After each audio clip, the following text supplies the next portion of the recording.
Radio reading service, Navalins, and the Blind Community Thrift Store at www.blindcommunitythriftstore.com. The Blind Community Thrift Store radio reading service will begin shortly. We will be reading local news from around the Southwest Missouri area, Monday through Friday, 10 a.m. to 12 p.m. on YouTube, KSMU, and on the Audio Reader Network at Kansas University. For more information, please visit us at www.blindcommunitythriftstore.com. Please stay tuned as our broadcast will start soon.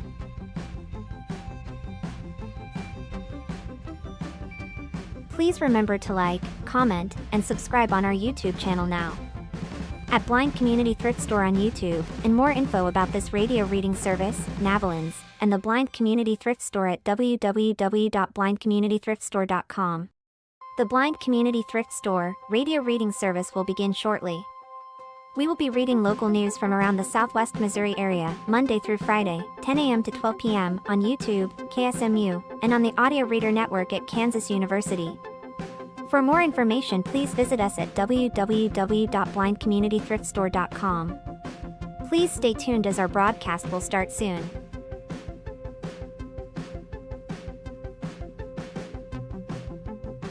Please remember to like, comment, and subscribe on our YouTube channel now. At Blind Community Thrift Store on YouTube, and more info about this radio reading service, Navalins, and the Blind Community Thrift Store at www.blindcommunitythriftstore.com. The Blind Community Thrift Store radio reading service will begin shortly. We will be reading local news from around the Southwest Missouri area, Monday through Friday, 10 a.m. to 12 p.m. on YouTube, KSMU, and on the Audio Reader Network at Kansas University. For more information, please visit us at www.blindcommunitythriftstore.com. Please stay tuned as our broadcast will start soon.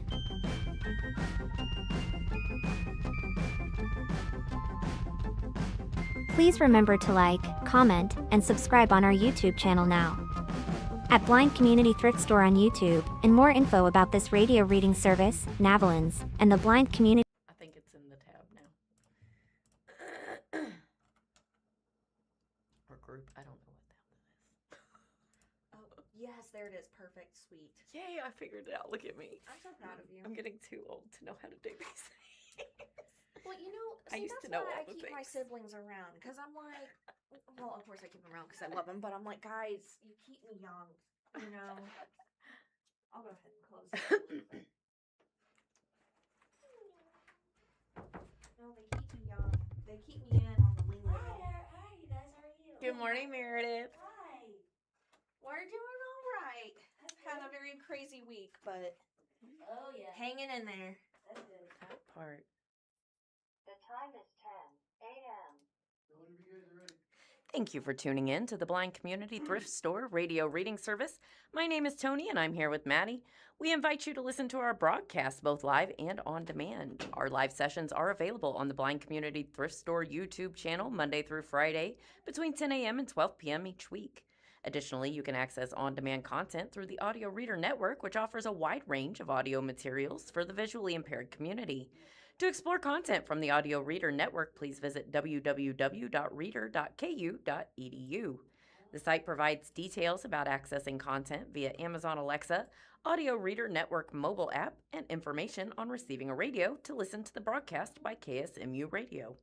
All broadcasts are played over KSMU's subcarrier airwaves at 67 kHz on 91.1 from 3 p.m. to 5 p.m. Monday through Friday. Contact Audio Reader Network for information on receiving a pre-programmed radio. Addie? We're going to kick it off with MSU grad students saying college experience inspired comedic film. When Tristan Upp starts the process of writing a film script, he always starts with the moral of the story, typically one based on his own life experiences. I feel like that's the core of a movie, and everything else is just built around that setup. And a screenwriting student at Missouri State University's Masters of Fine Arts program and aspiring movie director. Up looked to experiences he and his fiancée Megan have lived in have had in college as one of the many sources of inspiration for his next movie called Mr. Mystery, a comedy piece about a college couple heading into their final year of college who get framed for a string of party-throwing mysteries around town and are forced to hire a private investigator named Mr. Mystery. Having finished the script days ago, he and his team are preparing to start filming by the start of August. I kind of learned this is an important life lesson last summer, that it's good to have a plan and it's good to be prepared, but it's important to also just enjoy life and appreciate the people around you, Up said. And I think that's the main inspiration for this film, is to just kind of put that message into a story that resonates with people. And here we have a black and white photo of Tristan Up in the center posing with his Mr. Mystery film crew. Up's film crew consists of students with whom he has previously created projects with, and that starts with Molly Crawford, a fellow MSU filmmaking student. The pair worked on a short film together called Shot Day, which was the only film Up worked on that he didn't write. The short film was originally a comedic project Crawford wrote for class that turned into an independent study for class credit. Up presented the idea of producing it along with his team, and Crawford ran with the opportunity. Crawford feels her project was a precursor to Mr. Mystery. Now she gets to work where her passion lies, in the behind-the-scenes operations. I think that it's really cool how the ideas that he had... You just deleted mine. Oh, No, I must close a tab. Sorry, folks. Let me get that back up. All right, here we go. Where was I? The short film was originally a comedic project that Crawford wrote for class that turned into an independent study for class credit. I think it's really cool how the ideas that he had varied from the scripts that I had written, Crawford said. Just like some things were different than I had imagined, but I really loved the direction that it took. So it was cool to see somebody's perspective on it that was different than mine. Actors, all of whom are also Missouri State students who earn class credit through their roles in movies, were either handpicked by Up and Crawford or earned their roles through a casting call. Since most of the actors are out of town for the summer, each participant was sent a small part of the script and did their audition over Zoom. Those who were chosen will return to Springfield in early August. Up hopes to get the portion of the film to be shot on the Missouri State campus done before classes resume August 17th. It definitely won't be the first week when all the students are back, Up said, but as far as logistically how we're going to do it, we're going to just allow whatever's in the background to be in the background and just kind of make it seem intentional because we don't close down campus. To get the funds necessary to make the film, Mr. Mystery crew created a GoFundMe for people to donate money and support. In other efforts, Crawford has reached out to local restaurants exploring a potential partnership. Local restaurant Big Whiskey's, located on 1550 East Battlefield Road, agreed to give a portion of their earnings from Diamond to Go and alcohol sales from 6 to 8 p.m. July 22nd to the film crew. Crawford said they're in the process of negotiating similar fundraising events with other businesses. Being a film buff and Kickapoo High School graduate, Up knows all about alums and film star Brad Pitt.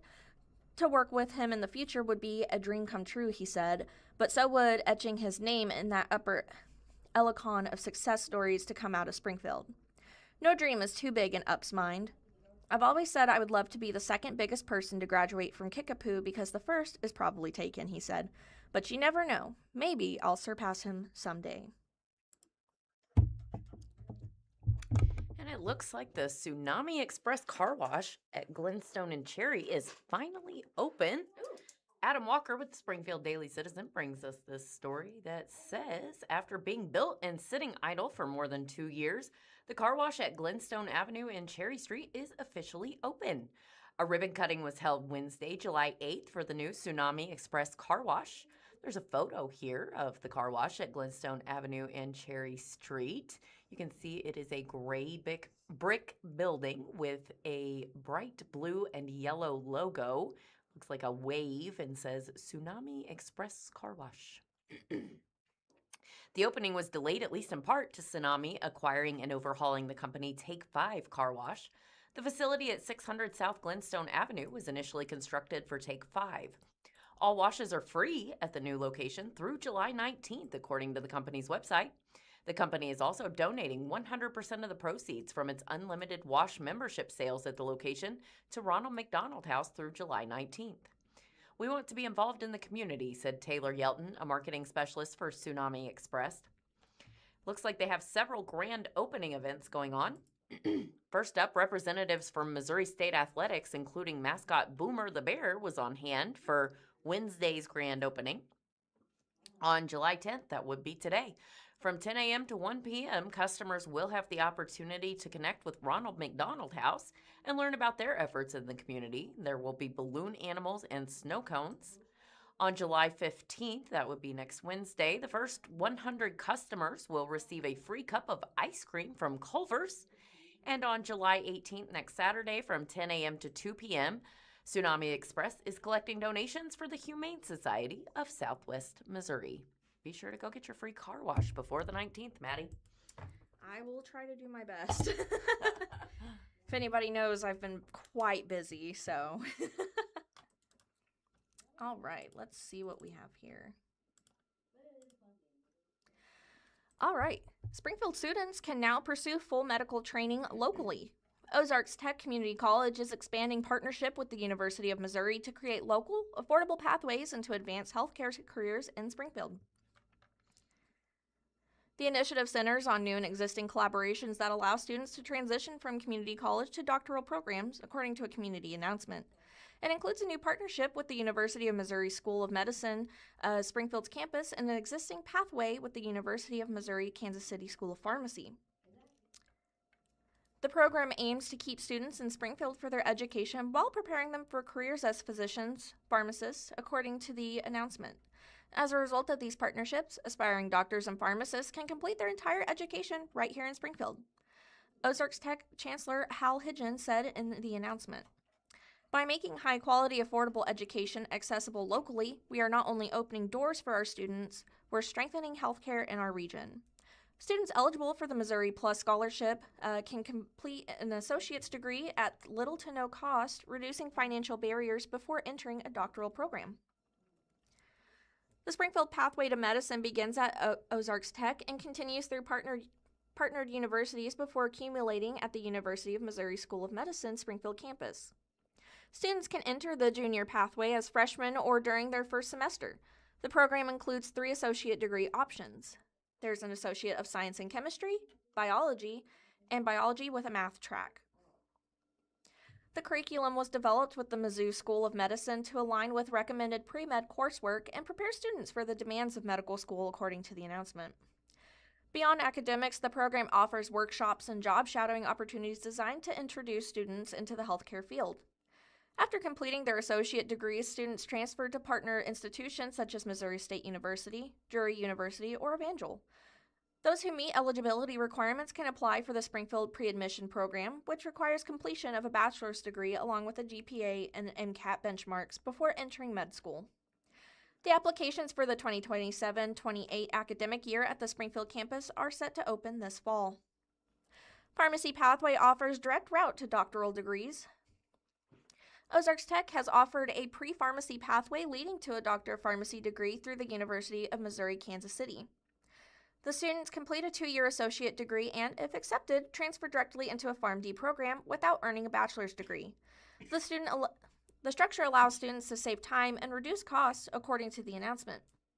Through a partnership with Missouri State University, students can complete the 4-year professional PharmD program in Springfield through a live online cohort, eliminating the need to relocate. The expanded partnerships consolidate educational opportunities in Springfield and create clear routes into high-demand healthcare professions, according to the announcement. Totally not biased, not because I'm in that program or anything. It's actually a really good program, I'm not gonna lie. Well, Mercy Springfield treated 14 for fireworks-related injuries over the 4th of July weekend. Harrison Keegan brings us this story with the Springfield Daily Citizen that begins with a photo of a firework taken on Independence Day in Springfield in 2022 for some random reason. Springfield's 2 hospitals combined to treat about 24 people for fireworks-related injuries over the 4th of July weekend. Mercy Springfield treated 7 people for fireworks-related injuries on Friday, July 3rd, and another 7 on Saturday, July 4th, according to spokesperson Eddie Bernecking. Spokesperson Randy Berger at Cox Hospital could not provide exact numbers, but did confirm their emergency room team treated several people for fireworks-related injuries over the weekend. Berger said the ER team treated fewer fireworks-related injuries than in recent years and estimated the number of patients at fewer than 20. No firework-related deaths were reported in the city. Springfield Fire Chief David Pennington said his crews did not respond to any fires resulting from fireworks over the weekend. The Logan-Rogersville Fire Protection District services some areas in East Springfield.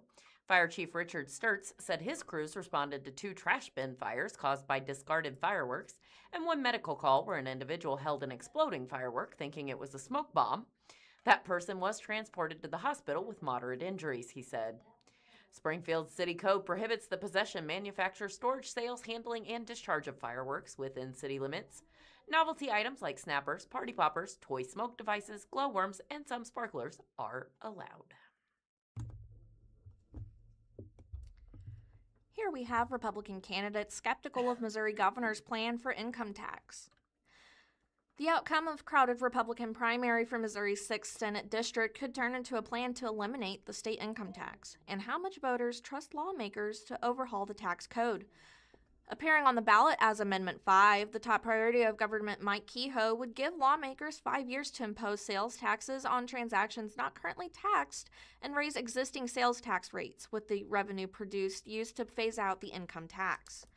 When the legislative came up for a final vote in April, State Representative Rudy Villa of Wardsville, an attorney running for the District 6 Senate seat after 8 years in the House, was one of the only 9 House Republicans to vote no. Now, 4 of the 6 candidates vying to replace term-limited State Senator Mike Bernskoetter of Jefferson City says Amendment 5 is too vague about new or increased taxes on Missourians would have to pay in exchange for eliminating the income tax.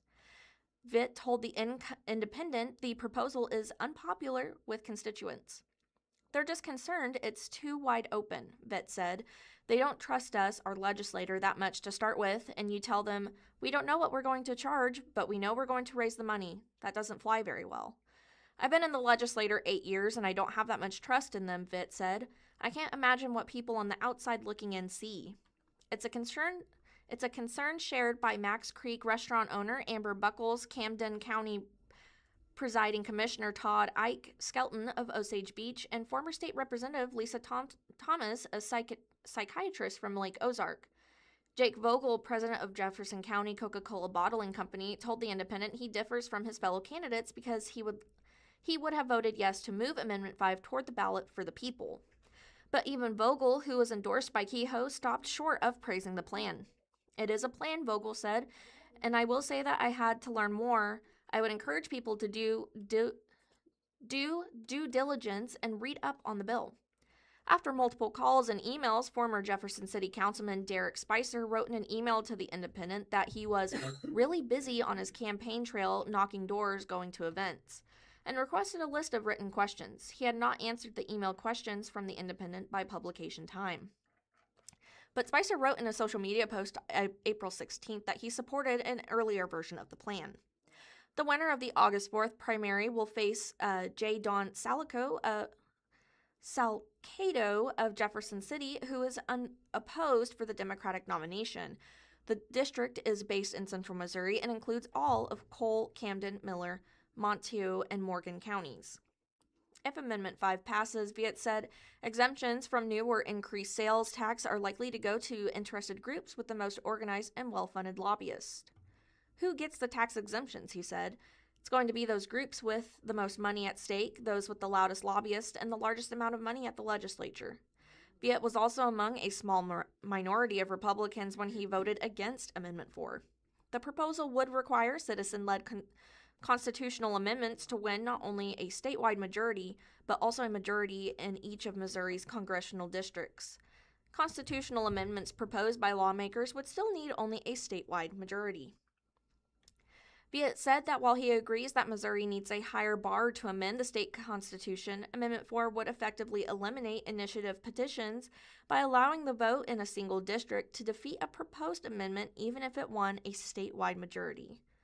The Constitution is designed to protect the minority from the majority, and 50% doesn't do that, Viet said. I've only been an advocate that we need to change the initiative petitions, but I never dreamt we would go to the extent of basically taking them away from the people. Viet unsuccessfully proposed an alternative that would have required a 55% statewide majority for citizen-led constitutional amendments with no congressional district requirement. Viet's campaign fund had a $294,000 on hand as of April 15 filings, more than any other candidate in the district. He had raised $326,000 and spent $102,000.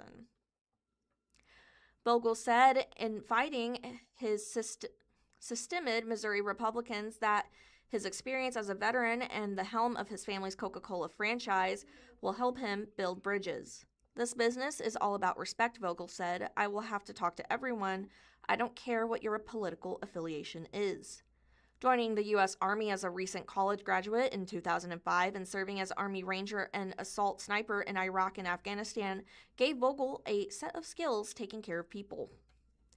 If he is elected, Vogel said he hopes to help Missourians prosper as small business owners by streamlining licensure process or state grant applications. Vogel has shown he can raise money and drum up support. As of 15 filings, he had raised $257,000 and spent $157,000 and had $92,000 on hand.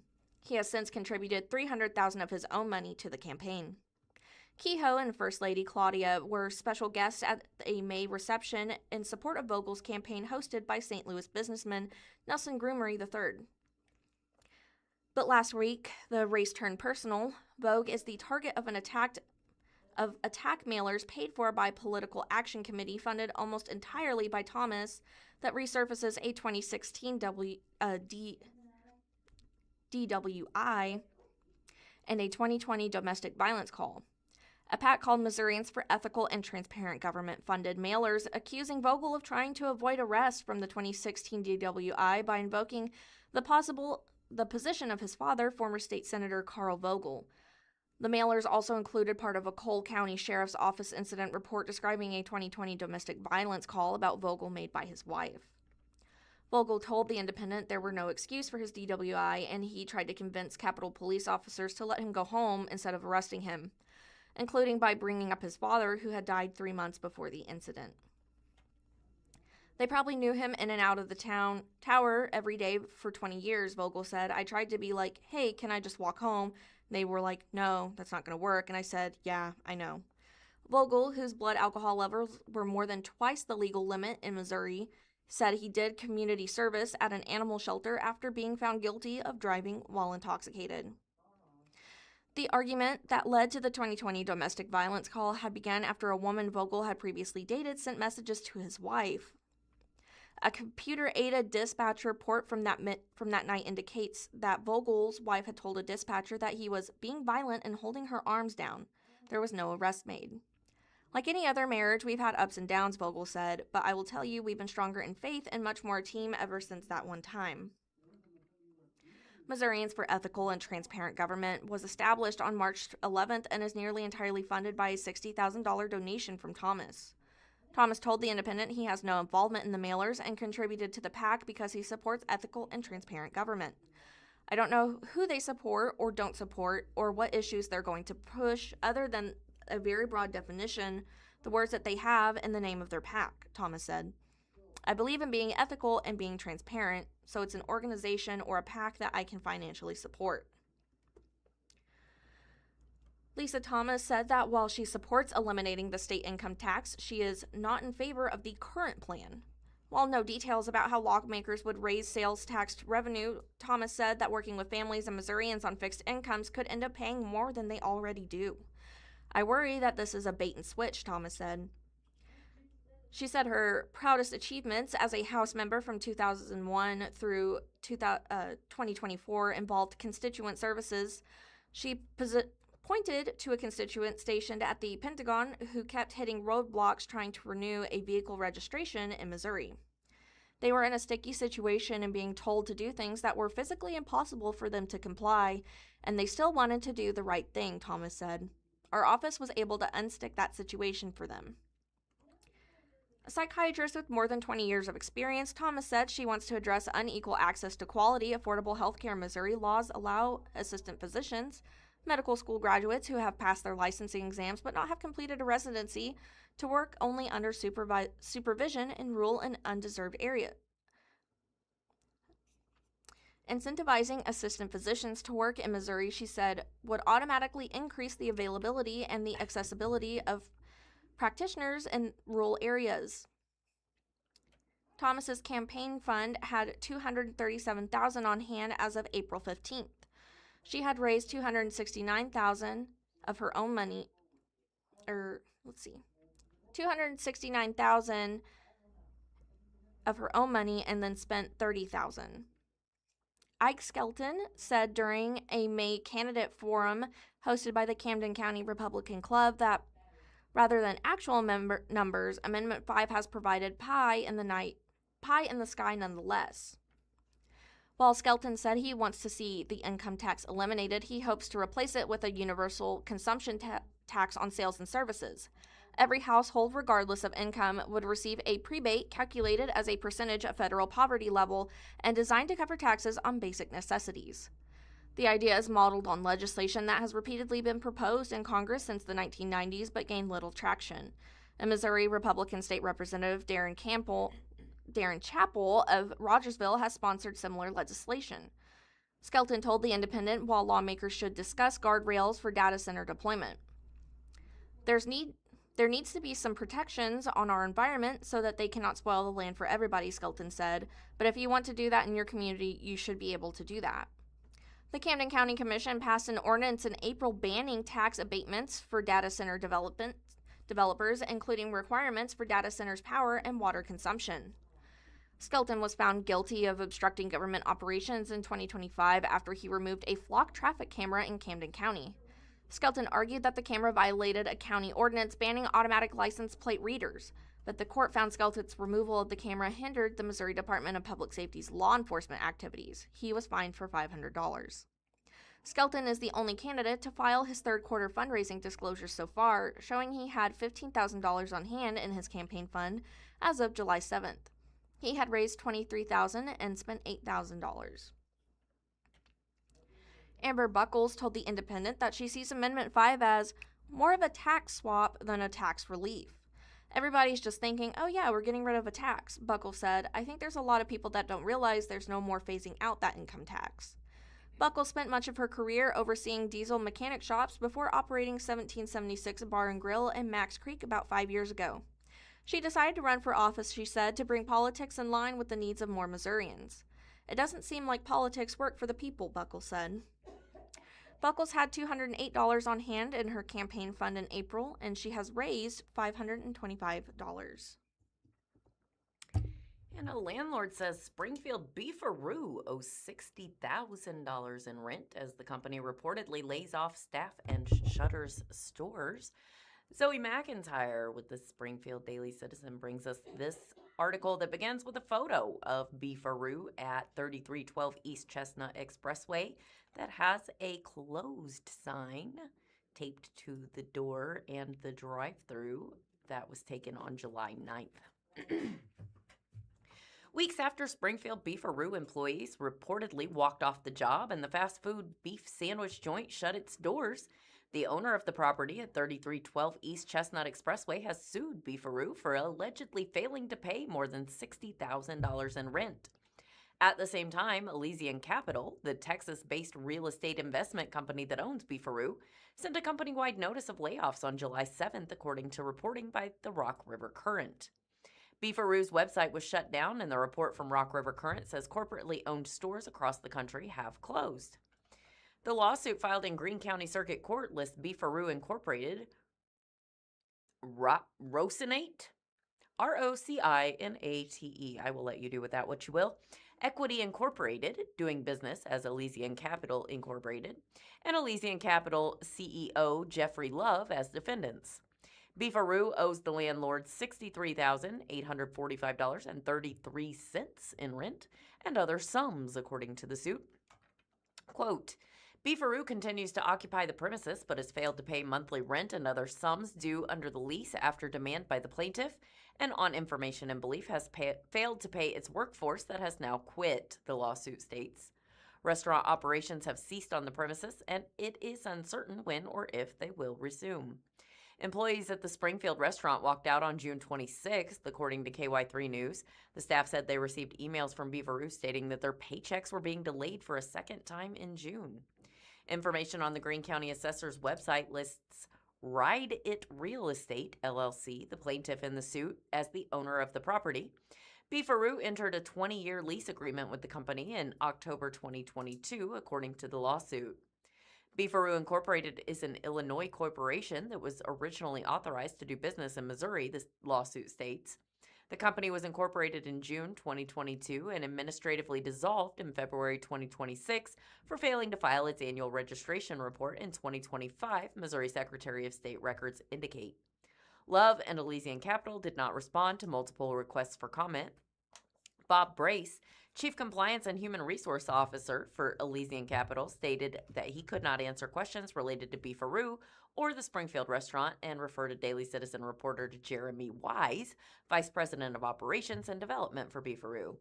When reached by email, an automated response from Wise's email address stated, quote, "Hello, I am no longer employed by Beaveroo Incorporated." The message stated the inquiry should be directed to Love and Brace. Springfield's other Beaveroo location on Kearney Street closed due to damage from the April 28th hailstorm, according to reporting from the Springfield News-Leader. And this article concludes with a couple of more photos. We have some signs on the door of the Beaveroo on Kearney Street that stated the restaurant was closed due to storm damage. And then we have a van in the parking lot that appears to have had a damaged back windshield back on July 9th. Oh, still had a damaged windshield yesterday, July 9th. Okay. So, bye-bye Beaveroo. Oh no, not the Beaveroo. All right. Here we have metals and tampons pose no health concerns, FDA says. If headlines about heavy metals in tampons raise concerns, the FDA says there's some reassuring news. A new agency study found trace amounts of metals, including arsenic, cadmium, and lead in tampons sold in the U.S., but concluded the levels released during use are too low to pose a potential health risk. The findings are the FDA's latest response to a widely publicized 2024 study that detected metals in popular tampon brands and sparked questions about possible health effects. After analyzing 11 tampon products from 6 brands, FDA researchers found that while metals can be detected in the products, exposure during normal use remains far below levels considered harmful. The FDA detected 19 different metals in the tampon products it tested, including arsenic, cadmium, and lead. Researchers found that 15 metals appeared in more than 90% of samples, though the agency concluded all detected metals remained within established safety margins. The highest metal concentrations found in the tampons were calcium, zinc, arsenic, and cadmium, according to the study. And how do metals get into tampons?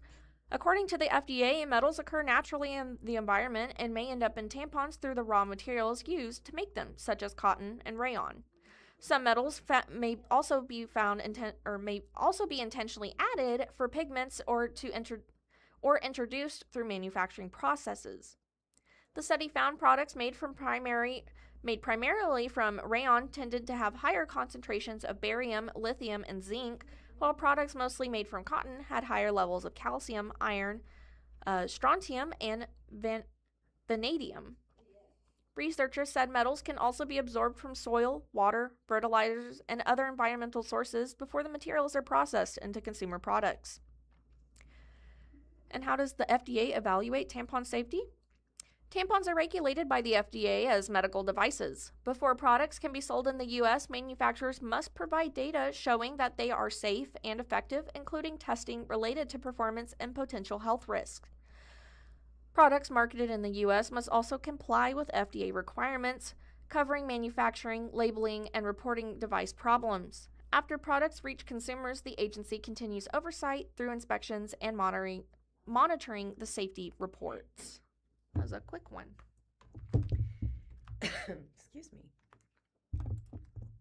The wife of a man who killed 2 Christian County deputies is facing federal gun and drug charges.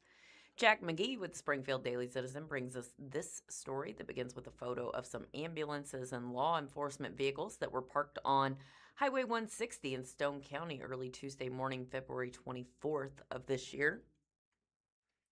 On February 16th, a week before authorities say Richard Byrd killed one Christian County deputy during a traffic stop and another during the ensuing manhunt, the Stone County Sheriff's Office executed a search warrant on his home at 4226 State Highway Y in Galena after he was initially uncooperative and refused to come outside, where a deputy found multiple firearms, ammunition, and methamphetamine.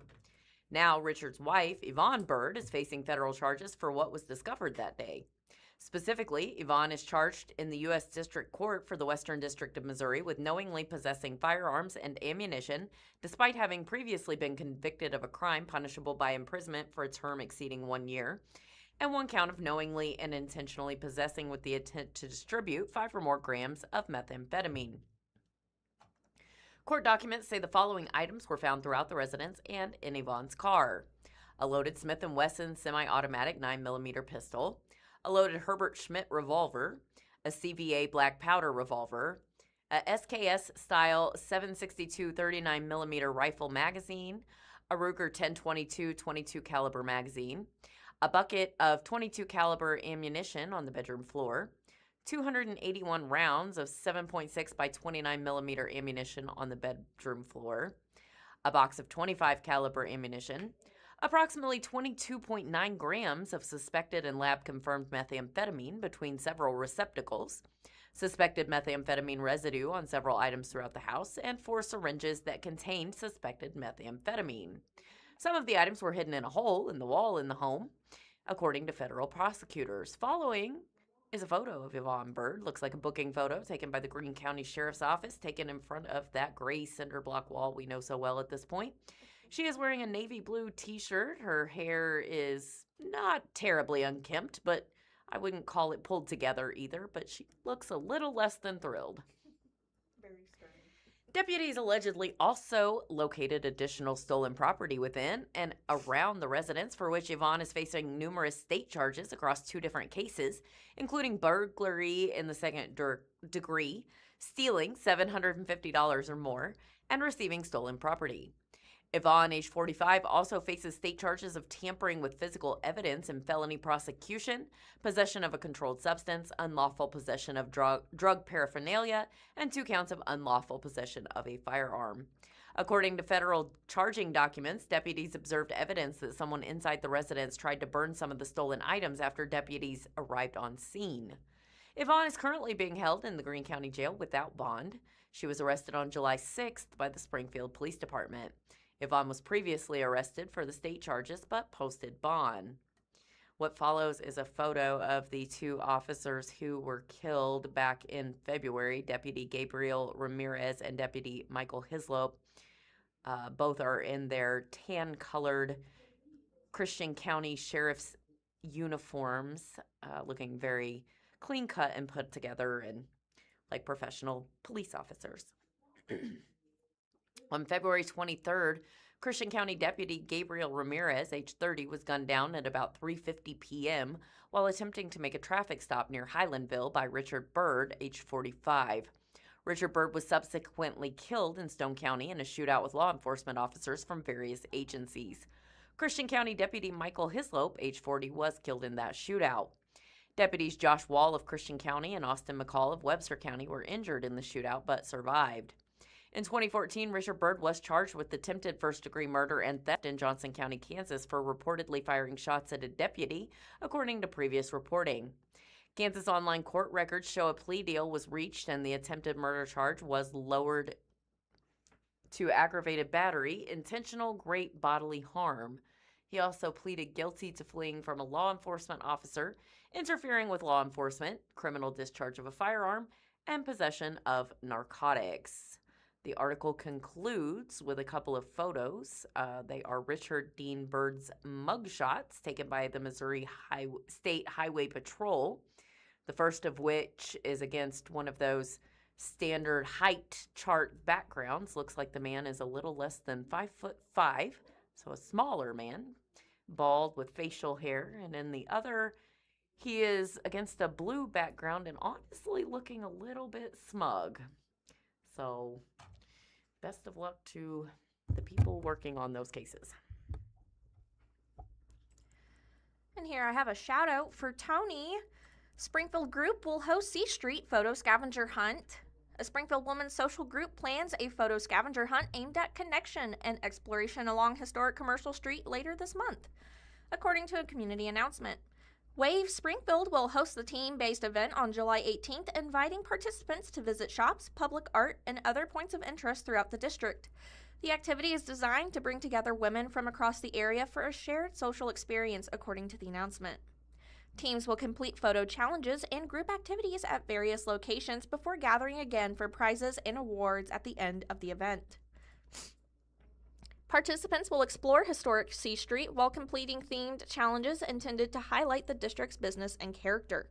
No photography experience is required, and participants can join individually or with friends.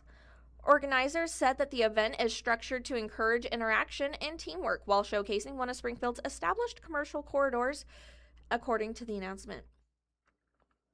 Wave Springfield was founded by our own Tony Miller back in March of 2026 as a social community centered on shared experiences. The group hosts 4 to 5 events each month and has grown to more than 2,100 social media followers within its first 4 months. Making friends as an adult can be difficult, Tony said in the announcement. Wave is built around the idea that it's easier to connect when you have something fun to do together. This event gives women a chance to explore one of Springfield's most unique districts while building a new friendship and supporting local businesses. The event begins at 10:30 a.m. at Big Mama's Coffee and Espresso Bar, 217 East Commercial Street. Additional details and registration information are available through Wave Springfield Facebook page at facebook.com/Wave Springfield. Thanks, Tony. I'll be excited to go. Thank you. I'm super excited about that event. If you're looking for something to do in the meantime, we are having a ladies' meetup at Classics Yard this evening at 1900 West Sunset at 8 p.m. In other news, West Central landlords must register properties for rental inspection program by July 31st. Jack McGee with the Springfield Daily Citizen brings us this article that begins with a photo of a sign on a utility pole. The sign says West Central, Springfield's downtown neighborhood, and it's clearly taken in a residential neighborhood. Looks like the program launched on March 23rd. Landlords in Springfield's West Central neighborhood have until July 31st to register their single-family and duplex rental properties or potentially face a municipal violation charge resulting in a fine of $500 to $2,500. Registration is required as a part of the city's 18-month rental inspection pilot program, which is limited to West Central. The Center City neighborhood is bordered on the north by Chestnut Expressway, on the south by Grand Street, on the east by Kimbrough Avenue, and on the west by Kansas Expressway. West Central was selected due to its high concentration of rental properties, numerous blighted and nuisance cases, and aging housing stock. The pilot program only applies to single-family and duplex rental properties, of which there are approximately 1,541 in West Central. As of June 30th, 256 of those properties were registered through the program. In addition to potential municipal violation charges for failing to register by July 31st, BDS may elect to enforce registration through administrative proceedings, which could result in additional fines and/or liens on the property or properties. Approved by the Springfield City Council in November 2025, the program officially launched on March 23rd. Leading up to its launch, the city hosted public information sessions with property owners and tenants. The meeting with property owners can be watched in full online, and that can be found at www.springfieldmo.gov/rentals. Following is a map of Springfield's West Central neighborhood using the boundaries that were outlined prior. Kansas to Kimbrough from west to east, and Chestnut to Grand from north to south. West Central landlords who have questions about the program are encouraged to reach out to BDS by phone or email at 417-864-1059 or bds@springfieldmo.gov. Under the pilot program, landlords are required to obtain a rental registration license for each property at a cost of $35 per year. The first $35 fee will cover the first inspection of each rental unit. Unless a property fails to pass an inspection, rental units will be otherwise inspected once every 5 years. Additional re-inspections that require BDS to travel to the site as a result of a failed inspection start at $50 and increase on a graduated scale for each re-inspection. Upon registration, property owners are provided with a rental inspection checklist alongside other educational materials. Once a property has passed inspection, a certificate of compliance will be issued, which must be displayed on the property alongside the rental registration license. BDS Director Martin Google previously said the city would initially focus on properties with past complaints. Of the 256 properties registered by June 30th, 84 received an initial inspection. Of those, only 27% passed. Google said that at a June 30th meeting of the City Council's Community Involvement Committee, of the 9 properties that received a re-inspection by June 30th, all passed. BDS has also initiated 7 blighted buildings cases as part of the inspection process. Google said the biggest challenge in implementing the program thus far has been obtaining a consent to enter from tenants. Quote, "We're still trying to work one-on-one with those, knocking on doors, but also working through other groups to assist with that," Google said. And part of it is not really so much, we are seeing some unwillingness, but it's also just trying to find, get them when they're either not there when we knock on the door, they're not responding to any kind of notice or a door hanger we give them. And so that's just been a struggle getting that going. While hopeful that the city is better able to connect with tenants as the program continues, Google said they may have to consider pursuing administrative warrants in the future. The city plans to conduct a review of the pilot program once it's been in operation for 12 months to determine whether to continue or adjust the program, expand it citywide, or add more resources to support it. Here on Springfield Daily Citizen, Certified Sommelier opening Uncorked, a new wine bar in South Springfield. Elizabeth Keepley has years of experience in the hospitality industry, but never found a restaurant that checked all of her boxes. Now, she's making one for herself. And we start off with a photo of Elizabeth Keepley holding a glass of Brute Nature, a draft cava white wine. She's looking a little laid back, but professional with her very neutral, chic front-tied shirt. When Elizabeth Keepley opens Uncorked, it will be a dream years in the making. "I fell in love with wine a very long time ago," she said, but owning a wine bar was one of the unexpected twists in her life. Keepley graduated from college at the Ozarks with a degree in education and plans to become a librarian. "I was that nerdy kid who always asked questions. I loved to read and found a master's equivalent in wine," said Keepley, who is a certified sommelier.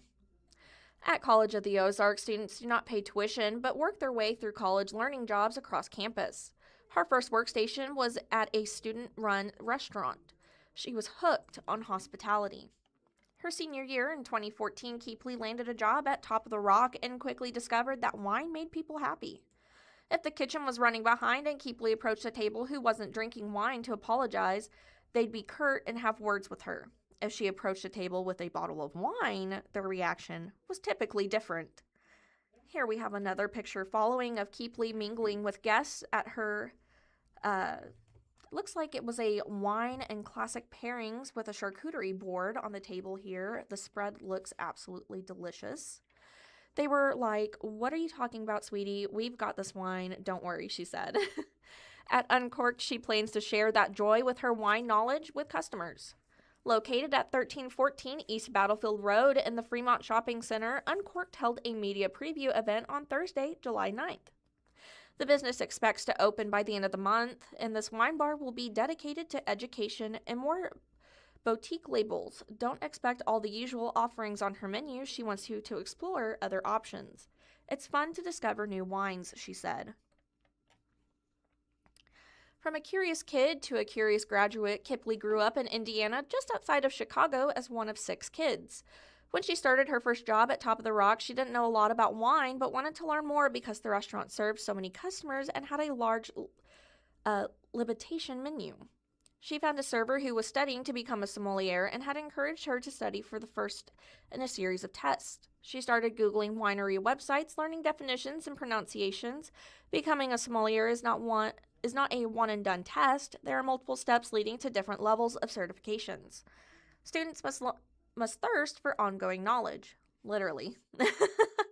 In March 2020, when everything shut down because of the pandemic, Keepley was scheduled to take a sommelier exam but wasn't able to. With nothing else to do, Keepley focused on increasing her knowledge. She took her first exam in November of 2022 and has taken tests every year since. And here we have a photo following with a large selection of different wines on a beautifully stacked wall here. Keepley has a variety of jobs over the years, working at Hickory Hills County Club, Metropolitan Grill as a wine rep at Bonded Beverage. But everywhere I went, no one was into wine at a serious education level where they were chasing the accolades of testing, she said. Everyone was following the same brand names and doing the same thing. If the staff aren't educated about wine, then the guests suffer, she said. Her staff will be trained. Before opening, she took them to St. Louis to a workshop taught by a master sommelier. The brand names are thrown at us everywhere we go, she said. Keepley wants to educate customers about different wines and grapes they've never heard of. If they come in and tell her they like a specific grape variety, she wants them to better understand the structure of wine and what they are tasting. As a sommelier, she will help them pick out nuances. Springfield has a strong wine culture, she said, and she wants to tap into it. Getting ready for opening has been taking longer than expected. Keepley lives in Reed Spring with her partner, who is helping her with the wine bar. They've done a lot of the work themselves, so it has a learning experience and a tremendous amount of work. When it opens, Uncorked will offer 20 to 25 different wines by the glass. I envision we will have storage space for 300 bottles, she said. We will build to that, not right away. We are not building a wine museum, but a living, breathing wine list. I want wine that keeps you coming back, and you want to know if there is more from this producer. And here we have a photo of the Uncorked manager, Josh Patton, pouring wine from tap for guests during their bar's media event from yesterday. Expect a lot of interesting opinions and a few safe ones. Keepley is partnering with a Herman-based Robler Vineyard and Winery, so expect a Missouri Vino on the menu as well. It will be a full-service restaurant serving charcuterie, shareable bites, and desserts all day. Some menu items include prosciutto-wrapped asparagus, chicken sauté skewers, and charred lemon Caesar salad with cucumber tea sandwiches. For something different, try the dirty martini dip with whipped feta, ricotta, and cream cheese topped with manzanelli olives, lemon zest, olive oil, and blue cheese crumbles. Keepley envisions a space with a slower pace where she has one-on-one interactions with customers. If you slow down and connect with them, they will come back again and again, she said. I want to get into a higher level wine knowledge where people walk away and can use it. There will be a wine club guests can join and events like pop-up winemaker tastings. The venue will set a maximum of 56 and offer a variety of seating from bar stools to sofas and tables. In all the places she's worked, Keepley felt like something was always missing, whether it was another level of wine education or a focus on community, so she decided to execute her own vision and start a business. We need to get back to the community-driven spaces, Keepley said. We need to savor time together. Everyone is always doing their own thing. Wine is meant to be shared. You open wine and drink it with friends. And I'm ready for my ideas to take flight. And we are broadcasting live from the Blind Community Thrift Store, the world's first retail store to use NaviLens and help navigate and inform blind and visually impaired individuals while shopping with little to no assistance. For more information, visit our website at www.blindcommunitythriftstore.com. The Route 66 Festival is returning to Springfield in August with cars and music. Janice Reeser with the Springfield News-Leader brings us this story that says the birthplace of Route 66 Festival will return to downtown Springfield on August 7th and 8th with classic cars, live entertainment, and activities tied to the iconic highway's centennial. The two-day event will stretch across downtown streets and portions of historic Route 66, bringing together car enthusiasts, musicians, and travelers, according to a community announcement. Organizers said that the festival will feature more than 600 classic cars and trucks displayed throughout the downtown area and along the historic roadway, along with multiple stages offering free live music. Performers include Emerald City Band and Al Parrish of Kool and the Gang, who is set to headline the evening entertainment. Additional attractions are scheduled to include a motorcycle village, motocross jump performances, and an open cruise along Route 66. Visitors can also explore vendor booths, food trucks, and family-friendly activities designed to highlight the culture tied to the highway, according to the announcement. Quote, "This is more than a festival. It is a celebration of the place where Route 66 was born," Cora Scott, Director of Public Information and Civic Engagement for the City of Springfield, said in the announcement. If you're covering the Route 66 Centennial, Springfield belongs on your list. This year's festival will coincide with broader Route 66 Centennial celebrations, drawing attention to Springfield's historic role in naming the highway. Attendees will have the opportunity to visit Birthplace Plaza, a newly dedicated public space that commemorates the naming of Route 66. The plaza was unveiled earlier during a National Centennial Kickoff celebration and is intended as a gathering site for visitors exploring the corridor's history. Organizers said that guests can also visit nearby attractions within walking distance, including public art installations, locally owned shops, and restaurants along the downtown Route 66 corridor. The festival is expected to attract travelers, collectors, and Route 66 enthusiasts, according to the announcement. Event schedules, lodging options, and registration details are available online at Route66FestivalSGF.com. They did not name a location for that, but I can tell you that birthplace of Route 66 Plaza is located at Jefferson and St. Louis and has a beautiful multi-story mural that you should definitely check out. Here we have Callahan Law moving into Plaza Towers. Plaza Towers at the corner of Sunshine and Glenstone has undergone significant changes under new owner Trent Overhue. Callahan Law, owned by Evangel University graduate Kevin Callahan, will be relocating to the newly renovated Plaza Towers, according to a company press release. Callahan has been an intermittent resident of Springfield since high school. His law practice focuses on a wide variety of fields, including church, nonprofit, and tax exemption organization law, according to the release. The law firm says it supports clients throughout Missouri, Colorado, Tennessee, and some international clients from its Springfield location since 2014. It has been a tumultuous few years for Plaza Towers at the southwest corner of Sunshine Street in Glenstone. Callahan's law relocation comes after well-known Springfield lawyer Brad Bradshaw's law practice moved out and sued the current and former owners of the office building over a rent dispute in 2025. The building's former owner, Marco Dennis, has spent much of the last 2 years in jail.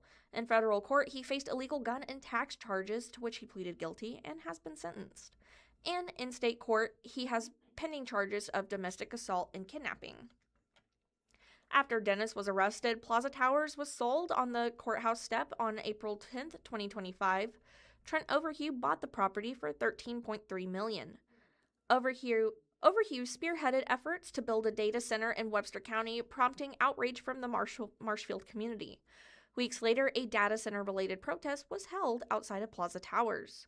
The iconic Springfield property has also captured positive headlines when Plaza Towers announced it was bringing a comedy club, a fine dining restaurant, Scratch & Co., and a rooftop bar.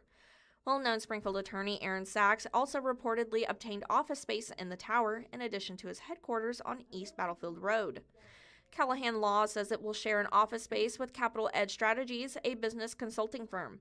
According to its website, Callahan Law's previous location was in the Commerce Terrace building at 22 East Sunshine Street. I definitely remember seeing photos from the protest. It was a good turnout. Absolutely. Well, redeveloping downtown Nixa presents some challenges, and one group wants the city to make it easier.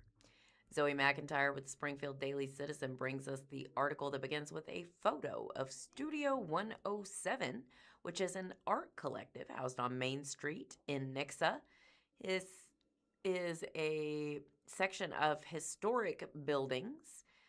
They have the banners on the utility poles out there and a lot of storefront signs. The face of downtown Nixa has changed dramatically over the past several years. A handful of historic buildings are gone. At the same time, new businesses and a few popular restaurants are attracting more visitors.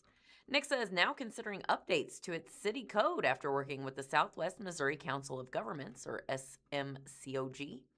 The proposed changes would apply to the downtown area with the goal of encouraging redevelopment.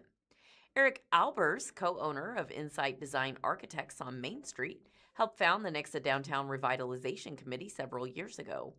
Quote, "We identified a lot of challenges even back then with parking and things of that nature, undeveloped land," he said. "As we've seen things progress down here, there's a lot of amenities that are missing out of the zoning that we felt would benefit local businesses and the economy of the downtown area." Albers said the city was a great partner and extremely receptive of the committee's ideas.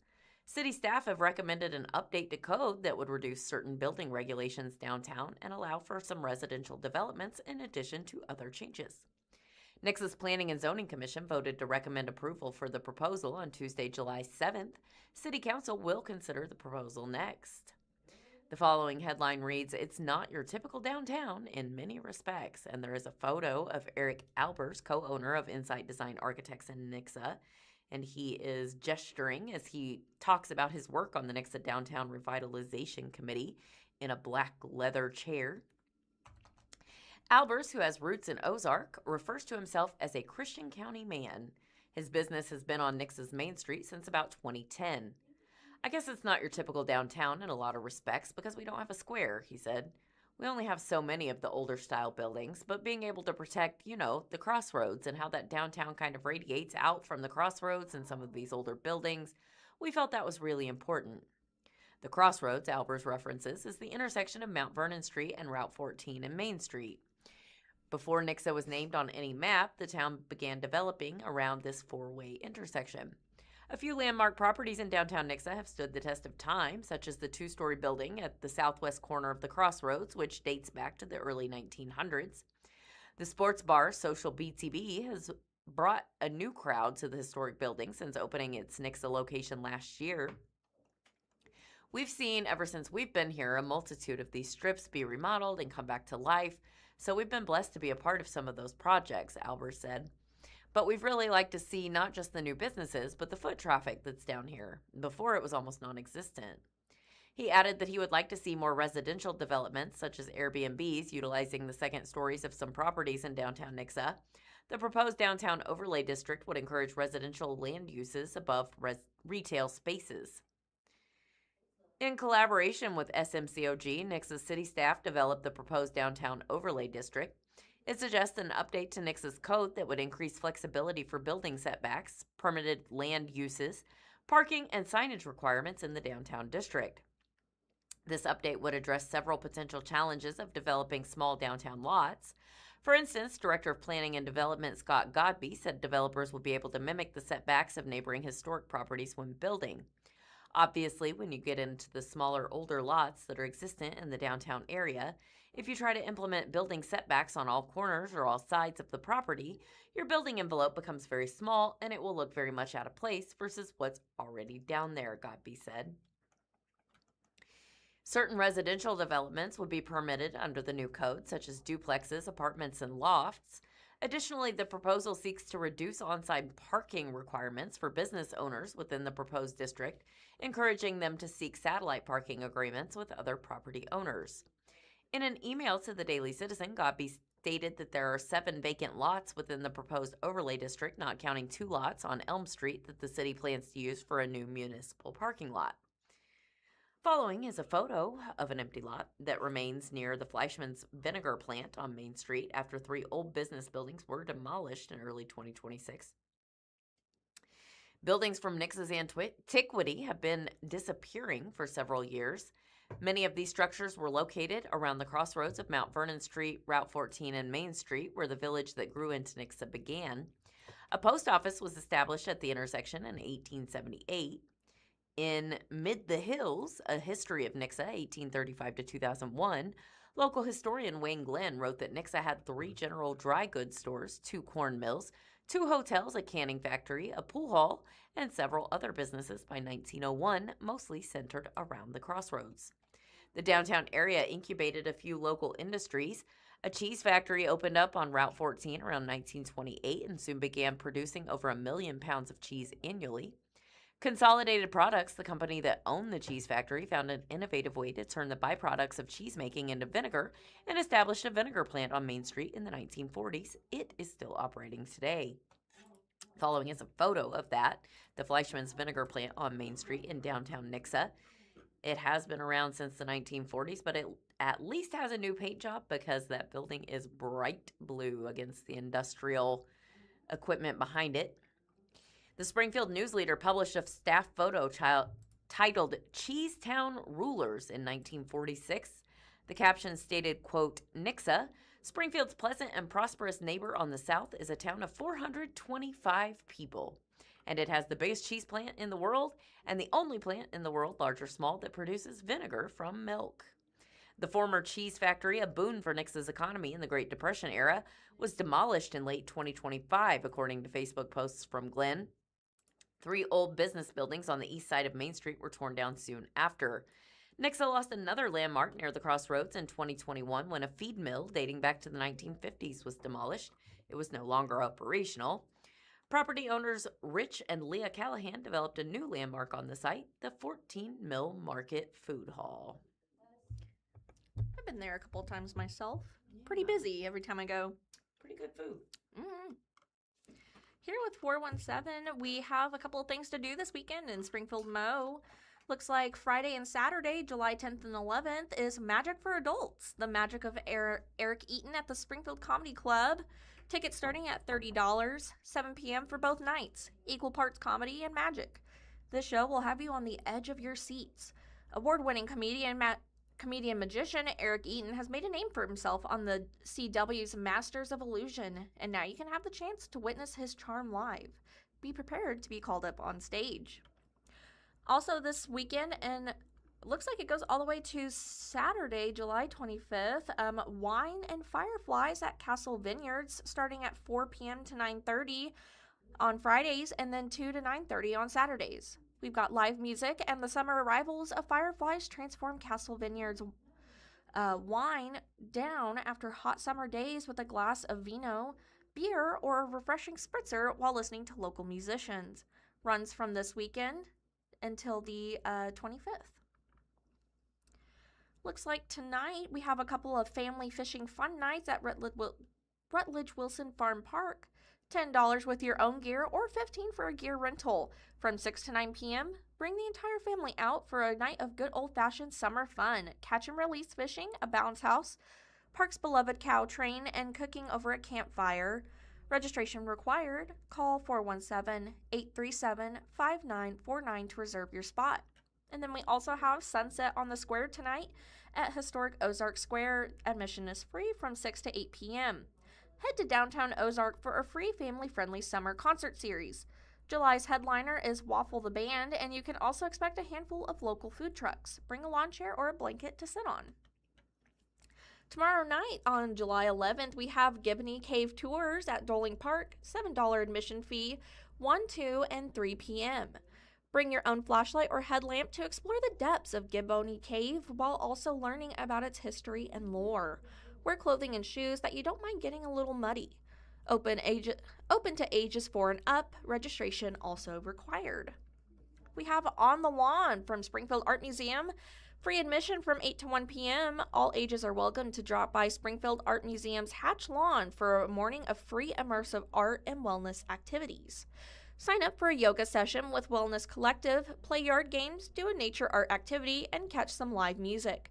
Bring a lawn chair, blanket, or yoga mat, and some snacks and water. We also got Boom Ball at the Route 66 Stadium. Tickets starting at $30. From 5:30 to 9:30, if you ever thought about baseball could get a little bit more exciting, you'll love Boom Ball. Think of it like baseball's version of the Harlem Globetrotters. Trick plays in every sense of the word trick, music, light shows, crowd participation, and more. We have a candlelight tribute to Fleetwood Mac at Stone Chapel at Drury University. $35 tickets are starting out, and then it starts at 8:45 p.m. Enjoy an intimate, mesmerizing show as a string quartet plays favorites from Fleetwood Mac, including Landslide, Rihanna, and The Chain. This unique experience combines the glow of candlelight and a romantic beauty of a Victorian Gothic chapel. We also have Ice-T and Tech 9 at the Black Oak Amphitheater. Tickets starting at $49.50. Looks like the show starts at 7 p.m. Step back into 90s rap and hip-hop with this Ice-T concert featuring special guest Tech 9 and DJ Evil E, plus opener, the Missourian Nick Danger. VIP perks include a free buffet dinner and express private entrance to private bathrooms and a cash bar. And also this weekend we have the Lunkers. I think they are going against Monroe at the Ozark Empire Fairground Wilson Logistics Arena. And that will be tomorrow night at 5:30 p.m. or when doors open. And it looks like tickets are starting at $17.50. It'll also be Cox Health Night. So first 1,000 guests will get a Cox Health logo sweat towel, I think is what they're calling it. So it's the ones that the athletes wear around their necks. Very interesting. Get that free merch. All right, let's see here. We have Cardinals' top prospects, Rainiel Rodriguez and Liam Doyle, who are giving fans a glimpse of the future with MLB Futures game selections. Lyndall Scranton with the Springfield Daily Citizen brings us this story that begins with a photo of Springfield Cardinals catcher Rainiel Rodriguez as he walks back to the dugout during the half inning on Tuesday, June 30th in Springfield. It's easy to understand why St. Louis Cardinals #1 minor league prospect Rainiel Rodriguez is nicknamed the Hulk. At 5'10" and a chiseled 200 pounds, the 19-year-old catcher swings a loud bat. The ball has a different sound off his bat than most, echoing through a mostly empty Route 66 stadium during a late afternoon batting practice session. It's pretty impressive, said teammate Liam Doyle, the organization's #2 prospect. He's hitting home runs all the time now, and his average is just spiking off every day. It's easy for Cardinals fans to envision Rodriguez and Doyle, age 22, forming a foundation behind the plate and on the mound at the big league level for many years to come. The duo, growing in tandem at the AA level in Springfield, are off together to the MLB Futures game on Sunday, July 12th in Philadelphia. The game being played in Philadelphia is a bonus for both. Rodriguez moved to the city from the Dominican Republic at age 10, and Doyle grew up in Boston, a relatively short 5-hour drive. They'll both have family and friends in attendance as baseball's best prospects take part in the Futures game. I'm very excited to go to Philadelphia. This is very special, Rodriguez said. My time there, it helped me a lot. I got to know the culture and learn English. It helped me communicate with everyone over here, so I'm really grateful for that. Signed as an international free agent at the age of 17, Rodriguez immediately envisioned himself someday following in the footsteps of his baseball heroes, Cardinals greats Yadier Molina and Albert Pujols. Rodriguez said he got to meet and work with Molina during spring training this year, and he played for Pujols when the slugger managed the Leones del Escogido team in the 2024-25 Dominican Winter League season. Yadi told me to keep working hard and doing my stuff and ask questions to veteran guys, and that helps a lot, Rodriguez said. Rodriguez had a bit of a slow start in AA after joining Springfield after Memorial Day. It didn't take him long to figure things out, finishing 21 games in June, hitting 338 with 5 home runs. Overall, with Springfield, he was hitting .265 with 7 home runs and 24 RBIs entering Tuesday's series opener at Tulsa. I made a couple of judgments, but a lot of my season's going great, thanks to God, Rodriguez said. I'm going to keep working hard, giving it all on the field. At catcher, I feel like it's getting better and better all the time. I'm very focused on my defense, working hard every day. Springfield manager Patrick Anderson said Rodriguez carries himself on the field well beyond his age. The only time that I really see him as a 19-year-old is off the field sometimes, with that smile, giggling, and talking about stuff that 19-year-olds talk about. Video games and that sort of thing, Anderson said. This kid is really mature in understanding the game. He's determined to get to the big leagues. So many people are like, oh, this place is a lot better than Peoria, this and that. And he goes, this is just the stop for me. He doesn't say that in a cocky way, but in a positive way. It really tells you a lot. There's a lot of catching depth ahead of him in the organization with 2024 Texas League Player of the Year Jimmy Crooks, Ivan Herrera, and Pedro Pages in St. Louis, and 2025 minor league catching Gold Glover Leo Bernal and former big leaguer Yoho Pozo at AAA Memphis. Rodriguez said he's only focused on doing his thing. Having all those guys in front of him, if you will, really pushes all of them and drives them, Anderson said. But if Rodriguez keeps doing what he's doing, he's going to make it a difficult decision for management. Following is a photo of Springfield Cardinals starting pitcher Liam Doyle as he hurls the ball from the mound back on Wednesday, June 10th here in Springfield. You can see he's on the side. He's essentially standing on 2 or 3 toes with one leg in the air and all of his weight moving forward as he hurls the ball. It looks like a ballet move the way they've caught it. Doyle, meanwhile, doesn't have the glittering statistics like Rodriguez. He is 1-5 with a 5.46 earned run average in 14 starts, striking out 75 with 33 walks in 56 innings. But the number 5 overall selection from the 2025 draft out of Tennessee has a power arm the organization needs. He is making progress, Anderson said, noting that Doyle could be primed for a big second half if everything clicks. I've learned a lot about myself, Doyle said. Sometimes you have to go through some tough times. I learned a lot. I've done better. I'm just a way better pitcher since the start of the year. It's all been coming together and looking to have a great second half here. The Cardinals opened the second half 9-3 with this week's 6-game series at Tulsa, leading to the All-Star break. Springfield returns home July 17th through 19th to open the second half of the schedule against Amarillo. Good luck, Springfield. I've actually seen sometimes where baseball players will actually take a ballet class or two. Fun fact. Valid. Here we have on Springfield Daily Citizen, teen playwright Eli Roberts will debut musical at Dot's Fringe Festival. The festival, now in its 3rd year, makes a dedicated effort to include the works from young creatives. Here we have a bunch of young, looks like high schoolers, at the looks like they're all surrounding a phone looking at a playwright for new musical Music Box. Eli Roberts had a musical but no place to stage it. We are going to do it for something, but we just don't know what yet, Roberts, age 14, said on July 7th. And then I saw the Deserving Original Theater Springfield Fringe Festival was for the new works. I really wanted to do it, but the slots were filled out for last year. Roberts, with a little help from Dot's executive artistic director, Gretchen Tegue, made sure he didn't get left out of the 2026 Fringe Festival. She kept helping me so I could present something for this year, Roberts said. This is a whole new different musical from last year. His new work, titled Music Box, debuts this year's Fringe Festivals July 9th through 12th at the Judith Ironart Reynolds School of the Performing Arts for Springfield Little Theater at 237 South Florence Avenue. The festival claims 25 producing artists in this year's event, drawing musical inspiration from the greats. Robert, a student at the SLT Academy at Springfield Little Theater, made his theater debut in 2017's Alice in Wonderland Jr. And then I did Wizard of Oz Jr. and launched from there, he said. I will admit in the past I just did theater because it was fun and I liked it.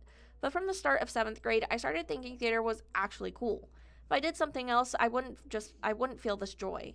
This fills me with joy, so this is what I'm going to do forever. Music is also a passion for Roberts, who says he wrote his first song at age 11. He counts greats like Alan McKinnon, Stephen Schwartz, and Andrew Lloyd Webber among his influences. They all create great melodies, Roberts says. My goal is for this musical to have a different type of style. You get a jazz ballad, you get a slow ballad, and then you get an upbeat ballad, so the audience won't get bored. Musicals were on the back burner for a bit after Roberts got asked to write a choir piece. He was focused on that when Tegue let him know that this year's festival, Roberts immediately switched gears back in musical mode. I actually found a story about a Nazi who fell in love with a Jew, and I thought it was an incredible story, he said, and it needs to be told. When I was reading about it, it seemed like it would work as a functioning musical because everything is so intertwined and so many motifs come up in the story. I thought it would be so cool. But then my mentor, Quentin Ellis, said, let's move into more of a kid area just so it's easier for you to write. So I changed some of the details, like the Jewish character is now a nerd, and that's how it evolved. I used another story I was writing. A jazz tune that popped into his head last fall became the base for one of the musical songs, but Robert said he really focused on songwriting in March. Music Box tells the story of Frank, a popular kid who falls in love with a nerdy girl named Helena. Frank's best friends, Flex and Odo, are the protagonists of the play, Robert said. Frank loves Helena, but when you love someone, you don't care about anything else, Robert explains. So Frank chases Helena, but Flex and Otto don't know that. So he's liking her while his friends don't like her. But I'm not going to tell you anymore because I don't want to spoil it. Roberts would confirm that there is a music box involved in the production. It is its own character. It has its own melody, he says. The audience will know it's in the show. Music Box is directed by Brady Boaz, Robert's best friend, and stars Kanan Bent, Slias Bloom, Jackson Lee, and Blue Tillett. Sarah Miller accompanies the show on piano. The musical will be performed at 8:40 p.m. Looks like tonight at 5, and then 5:40 tomorrow. This is the second year Dots Fringe Festival has featured the works of young artists. Other entries in this year's festival include The Civilian by Dakota Pyle. There will also be a short play about young artists of the SLT Thespians and the Dots Intensive. Another Eli Oster, took part in Dots Intensive. Though young, he's a veteran actor, having been in about 30 works, including professional bookings in St. Louis and Kansas City. For the Dots Intensive, he teamed up with 6 other students to create a 30-minute play in just 4 days. We got to explore what it was like to fill every role in the making of a production by ourselves, he told the Daily Citizen. We got to explore directing, composing, tech, and acting. We had gotten to do the work by ourselves, with our great teachers assisting us in polishing our work, but not in the direct creation of the show. It has been a really fun experience that pushes a lot of us to be able to create a work for the Fringe in such a short time frame. The team show is called The Grandpas, and Oster plays one of the 2 grandpas in the show. It revolves around the crazy stories old people tell and how perceptions of an event can vary different. The toughest part of creating the production was putting together the amazing ideas that our cast created into one cohesive storyline. I created a ton of memories during this camp, and I really enjoyed the talks we had with different teachers about how to create a show in our nature walk, where we went outside and wrote poetry about what we saw. I'd like people to know how amazing it is that Fringe can provide an opportunity for original theater that can be enjoyed and participated in by all ages. Not every Dots Fringe Fest performance will take place at the Judy. This year's festival includes the season finale for Dice and Dragons and Dots at 6:15 p.m. tonight at Mother's Brewing Company. The show is described as improv meets fantasy on stage. Audiences watch as the players are presented with circumstances and consequences, and a story unravels unscripted and in real time. The Dots website says there will be an audience participation, prizes, banter, and the opportunity to fall in love with the characters that develop during the gameplay. There's also a late-night event at Mother's on July 10th and 11th with special performances to be announced later. Alongside all of the new works at this year's Fringe Festival are a couple of special performances of existing works. The Dots Ensemble will perform Accidental Hero at 7:15 p.m. I guess that was yesterday, and then again at 4:50 p.m. on July 12th. Queen City Shakespeare, meanwhile, stage Bryant Turnage's Hamlet vs. Zombies, or Something is Rotting in the State of Denmark, at 8:20 p.m. or at 6:50 p.m. on July 11th. The Dots Fringe Festival concludes with an award ceremony and celebration at 6 p.m. July 12th at the Judy. The full schedule for the festival and ticket information is available on the Dots website at dottheater.org. I just wanted to put that out there. I was like, what is the website? It didn't say. Good call. We are currently broadcasting live from the Blind Community Thrift Store, situated at 2713 North Kansas Expressway in Springfield, Missouri. For additional information about our store, please visit our official website at www.blindcommunitythriftstore.com. To explore more of our video content, including movie reviews with Matt and Meredith, adaptive technology training videos, and other informative material, please visit our YouTube channel by searching for Blind Community Thrift Store. Our organization is dedicated to supporting the blind community through various initiatives, and our online platforms serve as valuable resources for community engagement and education.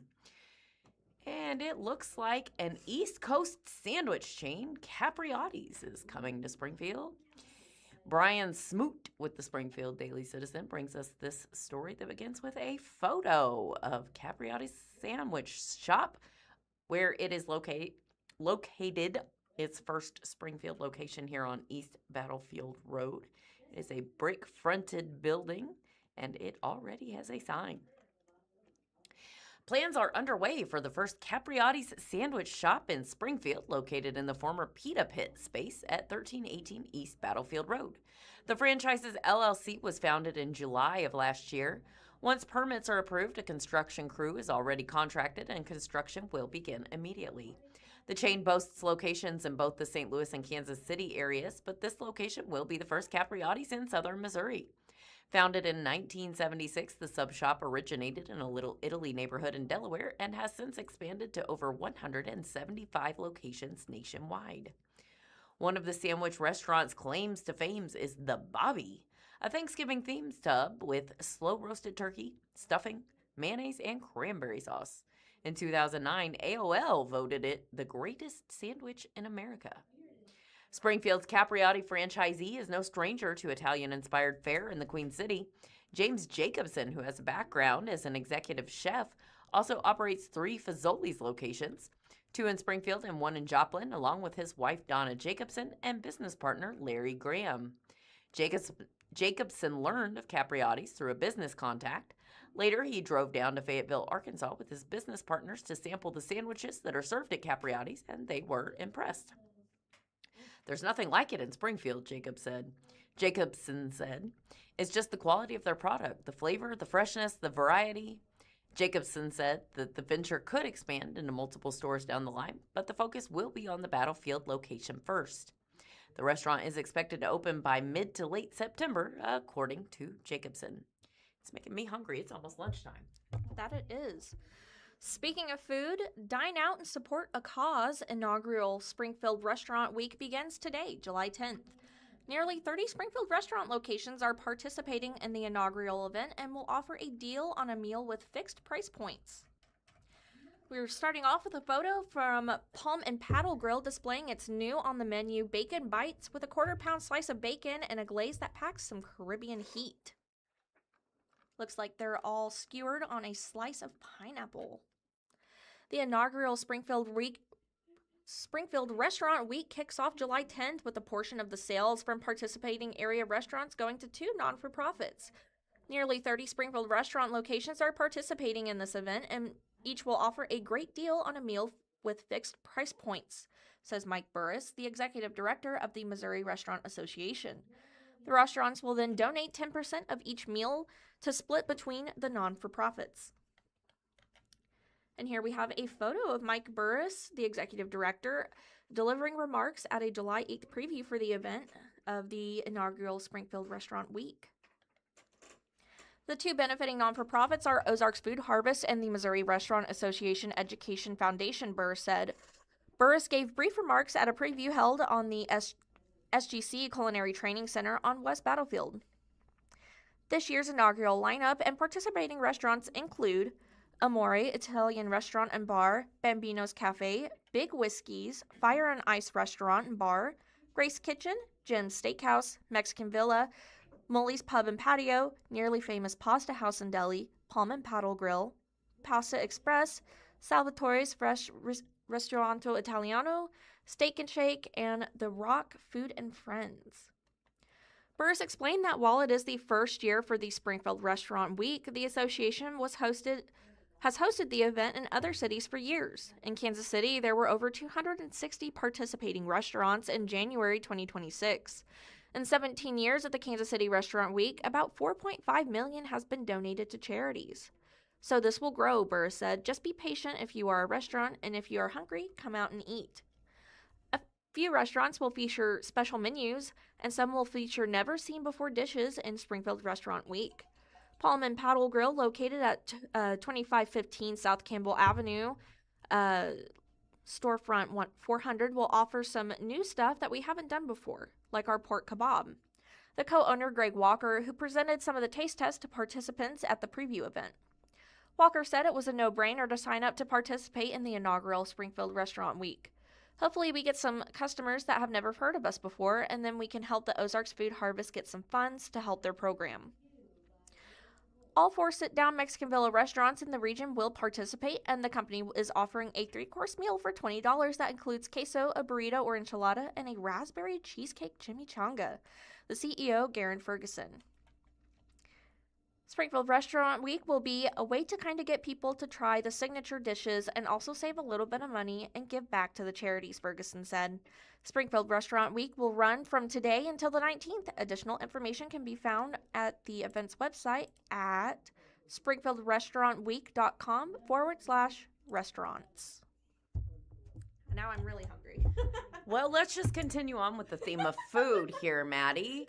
It is one of 2 topics that was added to the Community Focus report. Joe Hadsall with the Springfield Daily Citizen brings us this story that says a biennial effort taking hundreds of volunteers and hours of research and data collection is on track to be completed on schedule.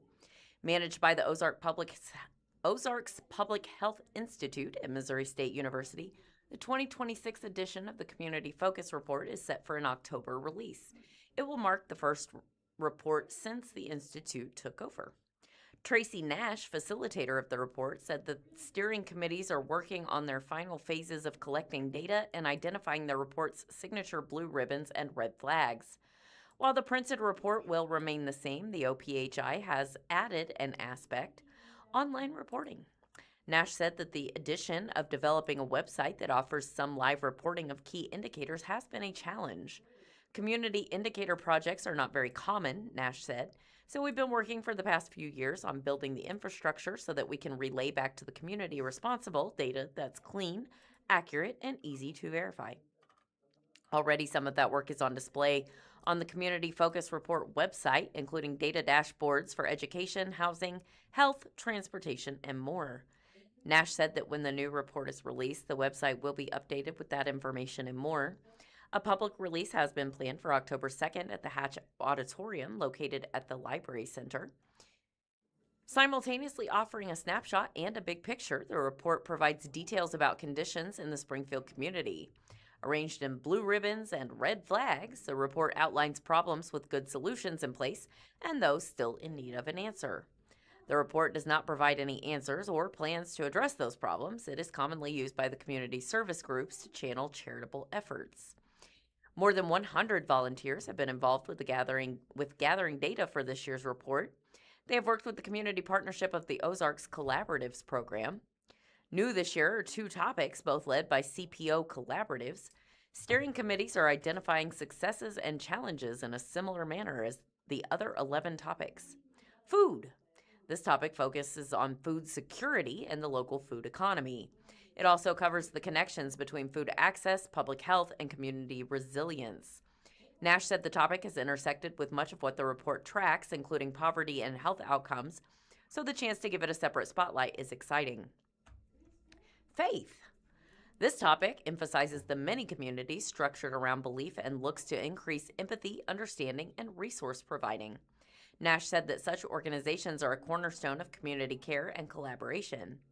The other 11 topics remain the same as in previous years: arts and culture, business and economic development, citizen participation, community health, early childhood, education, housing, natural environment, public order and safety, recreation and leisure, and transportation. The Institute inherited the report from a 5-way partnership between the Community Foundation of the Ozarks, United Way of the Ozarks, Springfield Area Chamber of Commerce, Springfield Greene County Library District, and Junior League of Springfield. The effort was led by volunteer facilitator Jonathan Groves, a communications professor at Drury University. In 2024, Groves said that the report had become a victim of its own success. Its data and analysis are now sought by a wide variety of groups hoping to meet community needs. The Institute gives the report something it has needed: full-time staff members. In 2025, the Institute earned an almost $550,000 grant from the Missouri Foundation for Health that has enabled the staff from OPHI to expand the report's online data dashboards. Nash said research data analyst John Schupbach has brought an academic social sciences approach to the entire project, and graduate assistants and interns have helped move the project forward. The grant also allows the Institute to print more hard copies of the report. Quote, doing the report and the online reporting at the same time has felt really natural, Nash said. There have been a few years' worth of attending meetings through CPO's Community Collaboratives program so that when we came to the actual authoring of the report, we have a pretty good idea about what we're going to see. Nash said that OPHI's version of the report is not intended to be bigger and better, just more because of what paid staff members can bring to its effort. OPHI also benefits from being housed at a university so that an academic mindset can remain one of its hallmarks. Groves has been an advisor over the last 2 years and will contribute to this year's report, Nash said. And Nash can confirm that the demand still exists, which means October 2nd can't come soon enough for many. A lot of people have called and asked, please tell us that you're still publishing the Community Focus Report. So I'm taking that as a sign of demand, Nash said. A lot of people don't want to see the report go away. They only want to see it expanded. Reporters note this report was edited to clarify the 5 founding organizations behind the report's creation. Get us away from food for a second because I am hungry. Springfield Business Journal. Beyond Healing Center adds psychiatry to service offerings. Client total for new practice exceeds 130, officials say. 7 years after launching Beyond Healing Center, LLC, a Springfield-based outpatient mental health provider, has added a new practice to its list of services. Beyond Healing Psychiatry launched in May at 323 South Patton Avenue, and said company CEO Ryan Savage. The organization entered a 2-year lease with Williams Building, LLC for the 1,400 square foot space, he said, declining to disclose the rate. Savage said the building is largely used by the new psychiatry practice, though some therapists also see clients there. However, he said the majority of Beyond Healing Center's team of 23 professional counselors work out of the organization's 38,000 square foot headquarters at 325 South Avenue. The center opened in 2019 and is owned by Savage, his wife Jennifer, and Bridger Falkenstein. Brandon Finley is currently the lone provider of services for Beyond Healing Psychiatry. A psychiatric mental health nurse practitioner, Finley said he is board certified through the American Nurses Credentialing Center and received a master's in nursing in 2025 from the University of Missouri-Columbia. Savage said his staff had for years been hearing from clients and therapists who referred to people to Beyond Healing and that the area needs more high-quality psychiatric care. There just are not enough providers to serve the need in our region, and we've seen that from the very beginning. He said nothing that it wasn't unusual for would-be psychiatry clients to end up on provider waiting lists. It could be as long as 6 months, and our clients were really needing care faster than that. As of December 2025, 40% of the U.S. population lives in a mental health professional shortage, according to a study from the U.S. Health Resources and Services Administration. Aside from psychiatry, Beyond Healing Center services include counseling, as well as several therapies such as a group and play, according to its website. By providing psychiatry services, Beyond Healing has added collaborative care that can service clients within the organization, as well as those receiving therapy elsewhere, Savage said. We have the capacity now to have collaborative relationships between providers, he said. So when one of our healing therapists makes referrals to Brandon, it's not simply a fax over with a summary document and a referral. Finley is part of Beyond Healing Center's one-on-one and weekly case consultation meetings among its providers, Savage said. There's a bidirectional influence between the practices, which just increases the level of care for our clients. Noting the client total for the center has reached 750 people monthly, an all-time high. Finley, who said he previously worked as a psychiatric mental health nurse practitioner for Springfield Psychiatric and Addiction Medicine, LLC, before coming to Beyond Healing. He said in his first few weeks at work, he's already approaching around 140 clients in his caseload. I could pretty well handle double that at the moment, he said, noting his clientele primarily consists of those who have followed him from the Springfield Psychiatry, as well as Beyond Healing Center's clients. We started as of the last couple of weeks having clients from the community come in as well. Savage said the organization also launched a website for Beyond Healing Psychiatry, which is averaging 500 weekly users. It is just really evidenced by the demand of the region for good psychiatric care. Once people find out that there's availability to be able to see a provider within a week or even within a couple days, that's something that people get excited to have the opportunity to access. But then also, good psychiatric care comes along with being able to understand and conceptualize the whole human and the whole story. Finley said the new patient appointments are typically an hour long and involve a lot of history taking, such as past medications, past diagnoses, and prior trauma. The practice offers psychiatric evaluation and medication management for adults, adolescents, and veterans navigating challenges such as anxiety, depression, trauma-related symptoms, and attention difficulties. It's really important to me to spend time with that client, especially in those deeper parts, to make sure that I have a full good grasp of the picture of what's actually going on. While Savage expects the psychiatry practice to grow the organization's already record high client count, he doesn't want to make specific projections just yet. Honestly, we've seen it already exceed all expectations from the time we started, he said, adding that Beyond Healing counts 23 providers on the psychotherapy clinical team, who are contracted employees. Like Beyond Healing's client count, its clinical provider count is another high for the organization, he said. The majority of our professional counselors are operating in full caseloads where they're carrying anywhere between 25 to 45 active client cases depending on their availability.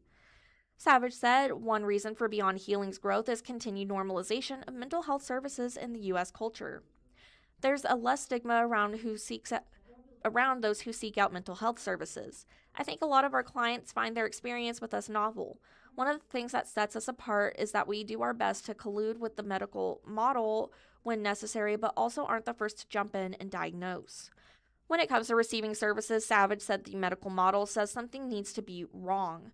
When you come to Beyond Healing, that's not how you are welcomed into the space. That's not how you are welcomed into the space, he said. Anyone has agency to pursue services at Beyond Healing, whether you have a diagnosis or not. The psychiatry practice is in network with Athena, Cigna, and Optum, which additional insurance plans to be added as credentialing is completed. It also welcomes self-pay patients. Continuing to grow the clinical team is among goals for Beyond Healing, Savage said. Adding Finley's client caseload will likely fill up within the next year. I'm hoping to show that we can do this differently. It doesn't have to be kind of what the status quo is now inside of the existing health community, specifically on the provider side of things, Finley said. We can create a more humanistic approach to how we care for our clients. And Vietnam veterans were welcomed home to Springfield after an honor flight. Chris Meglio with the News-Leader says, after 53 years, a group of Vietnam War veterans from the Ozarks were welcomed home with flowers and hugs in a way some had never experienced. On Tuesday, July 7th, 81 veterans boarded an honor flight in Springfield that took them on a tour of Washington, D.C., military memorials before returning the same night to Springfield Branson National Airport, where hundreds of community members showered them with gratitude for their service. It's good that people recognize that you have a freedom because of these guys for everything that they did, said Brandon Stroth, who served as a guardian or escort on the honor flight trip. Even coming off the 250-year anniversary of our country made it a little bit extra special to see people show up and remember what they did. It's an honor. Following is a photo of Springfield area residents as they form a receiving line to honor these Vietnam War veterans upon their return from that honor flight trip to D.C. Tuesday this week, July 7th. There are people of all ages, from children to elderly, and they are holding signs that say, "Thank you, veterans," and "Welcome back home," and "Veterans, we thank you," and looking very joyous and happy and excited to celebrate. The group of veterans were welcomed in Washington, D.C.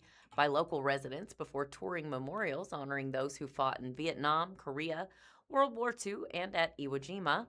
They stopped at Arlington National Cemetery to see the changing of the guard at the Tomb of the Unknown Soldier before returning to Southwest Missouri. Emotions were mixed, Stroth said.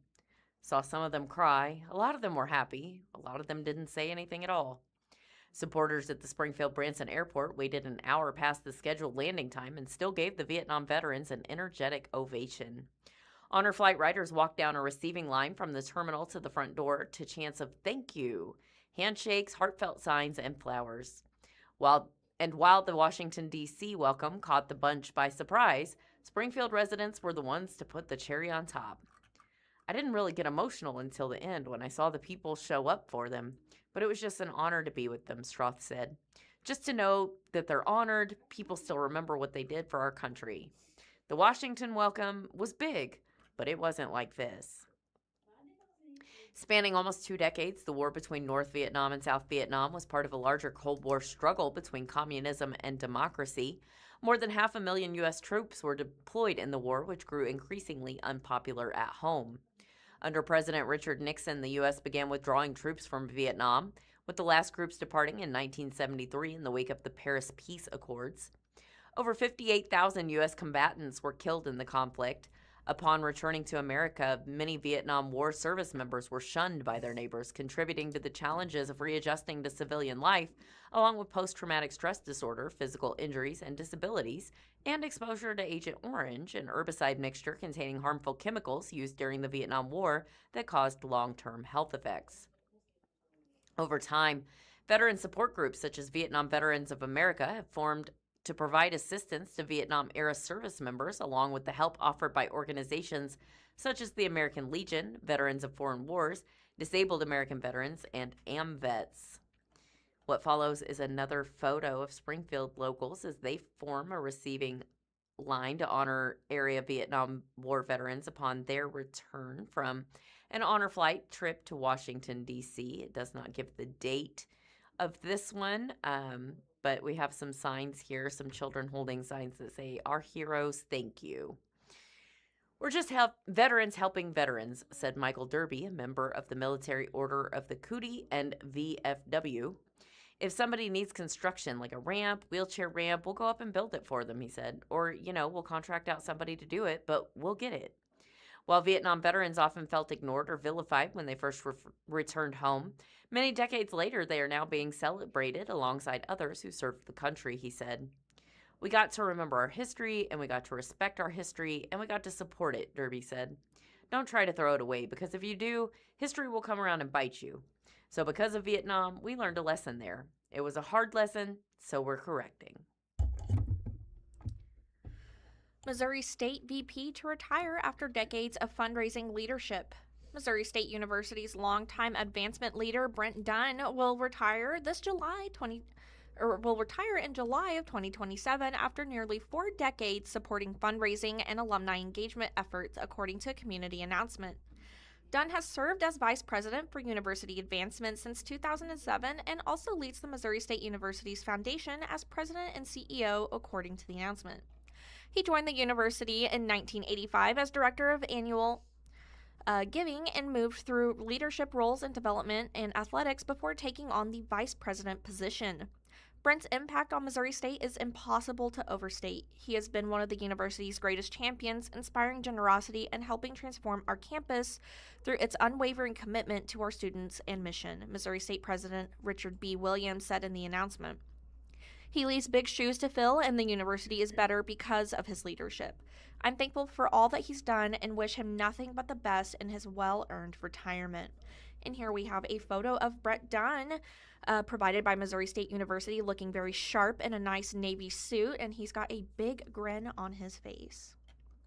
Dunn has overseen the university's fundraising and alumni strategies, helping bring in record levels of private support, according to the announcement.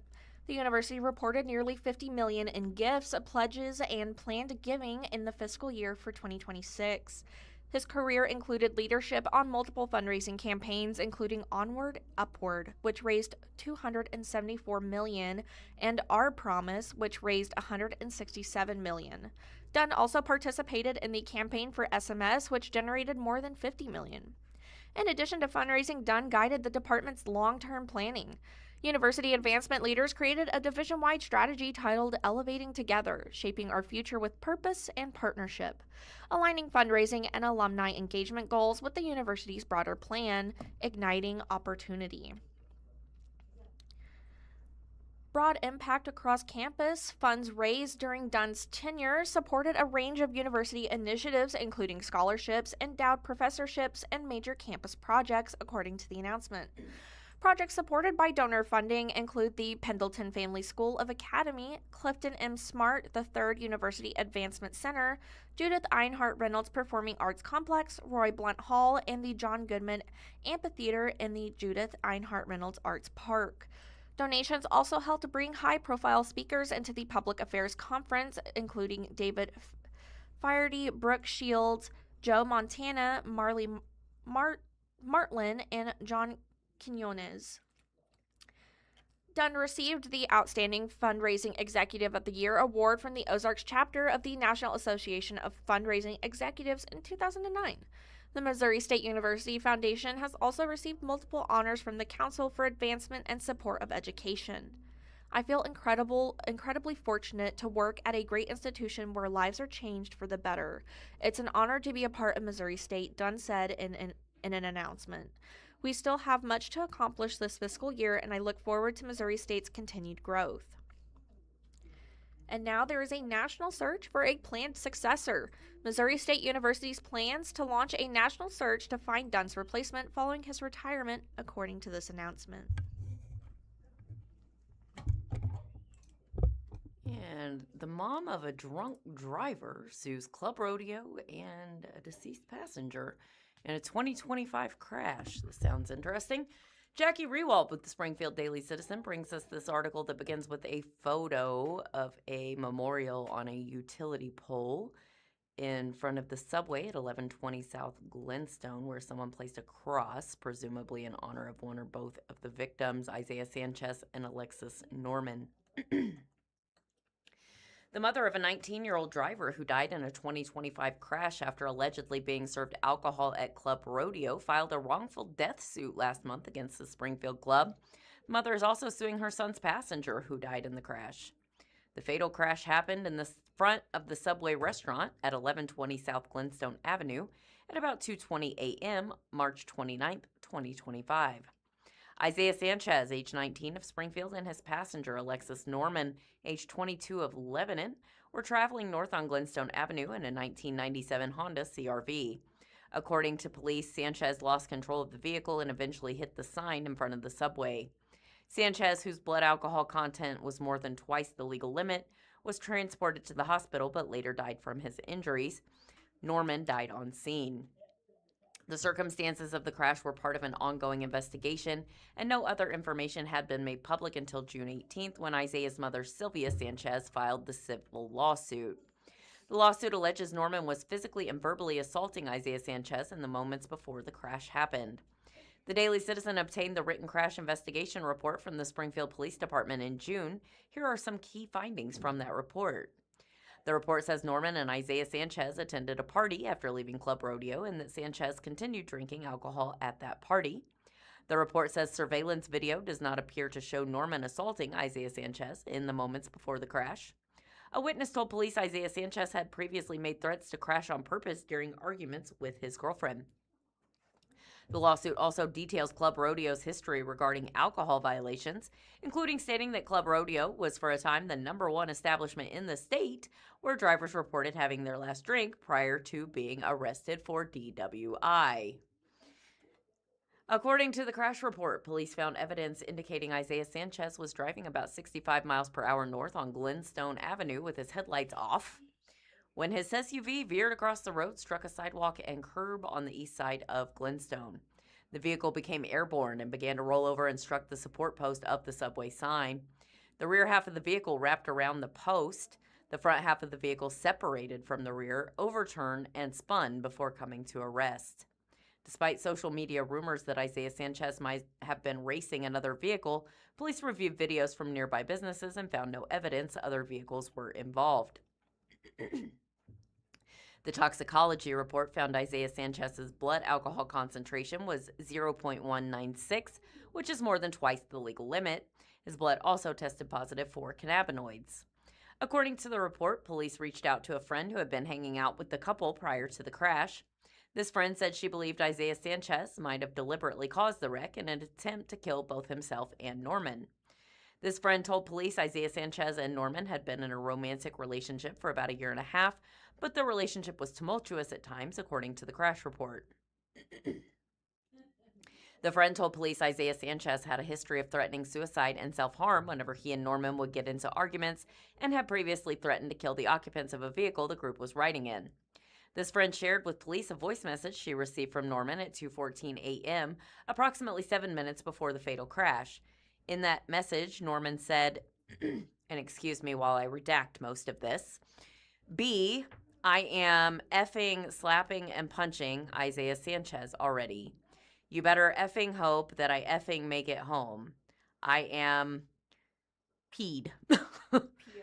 PO'd. There we go. According to the crash report, police reviewed surveillance footage from nearby businesses of the SUV that did not show any indication of any disturbance inside the cabin of the vehicle prior to the crash.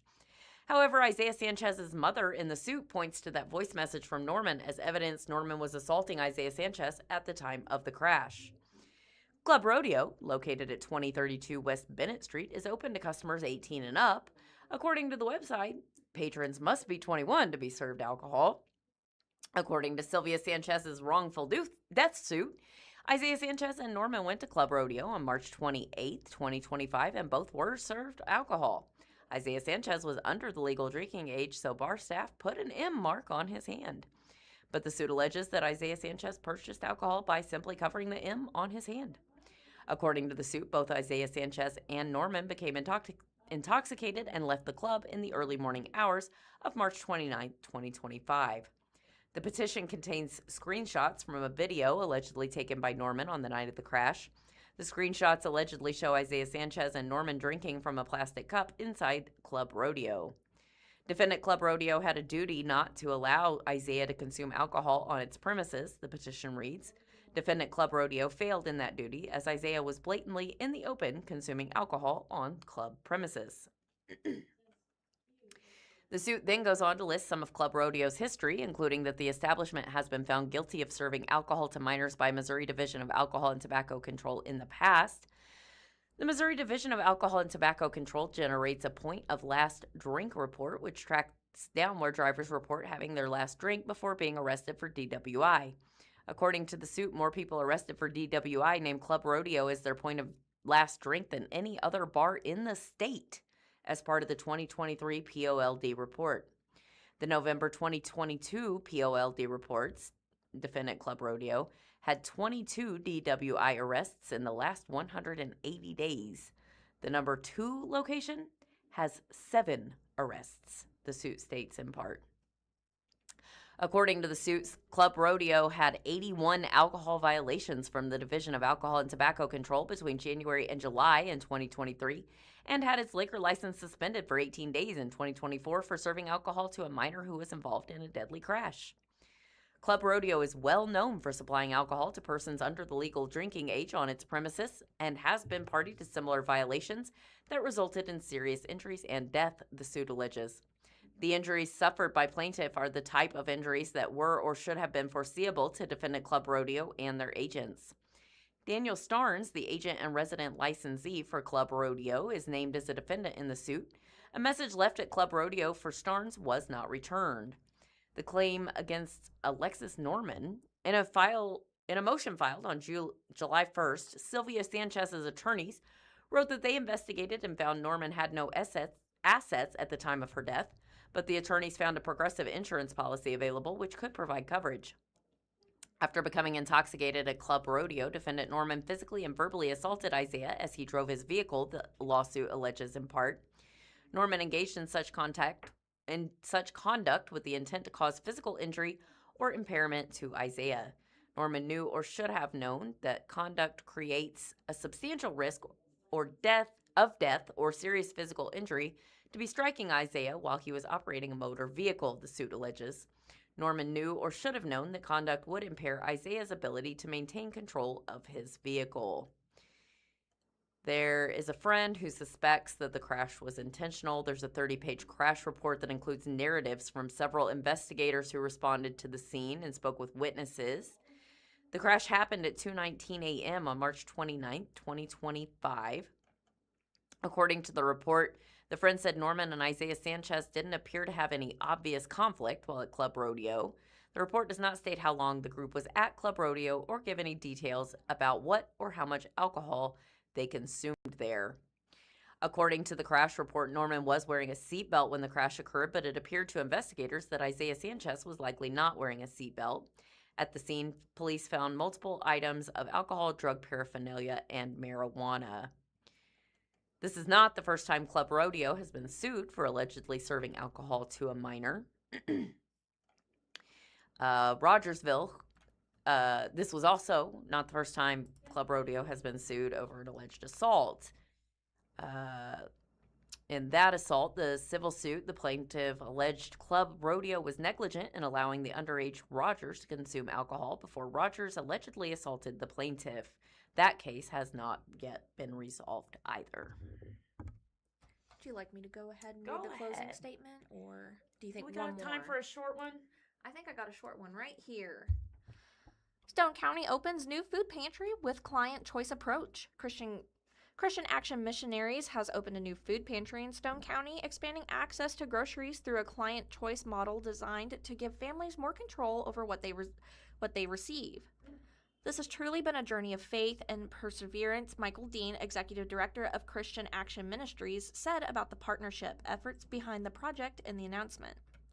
Leaders of the organization secured a permanent location for the pantry within the former Gibson Tech building, Marine Bay, after an extended effort for its board of directors, according to the announcement. Pantry shifts to client choice model that allows visitors to select their own food items similar to a grocery store experience. This marks a significant step toward in addressing food insecurity in the region while preserving the dignity and choice of those in need, Dean said in the announcement. Stone County Food Pantry is expected to assist more households as demand for food resources increases, according to this announcement. The site is designed to provide a welcoming space where individuals and families can access nutritious food in a supportive setting. All right. We'd like to say happy birthday to a few celebrities celebrating before we sign off here today. Sofia Vergara is 54 years old today. Pop singer Jessica Simpson turns 46. NFL wide receiver Antonio Brown is 38 today. Actor Wyatt Russell is 40. Phyllis Smith, best known for her role in The Office, is 75 today. I would have had no idea. Congratulations, Phyllis. And finally, Fiona Shaw, maybe best known for her role in Harry Potter as Petunia Dursley, but I best know her from her role as Marnie in True Blood, and she turns 68 years old today. Happy birthday to all of our celebrities and all of our local neighbors celebrating today.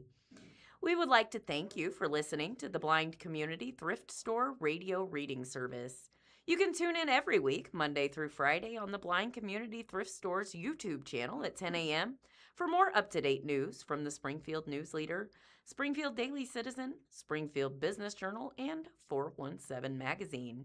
You can listen after we are live on the Audio Reader Network at www.reader.ku.edu. All of our broadcasts are played over KSMU's subcarrier airwaves at 67 kilohertz on 91.1 from 3 p.m. to 5 p.m. Monday through Friday. Contact Audio Reader Network for information on receiving a pre-programmed radio.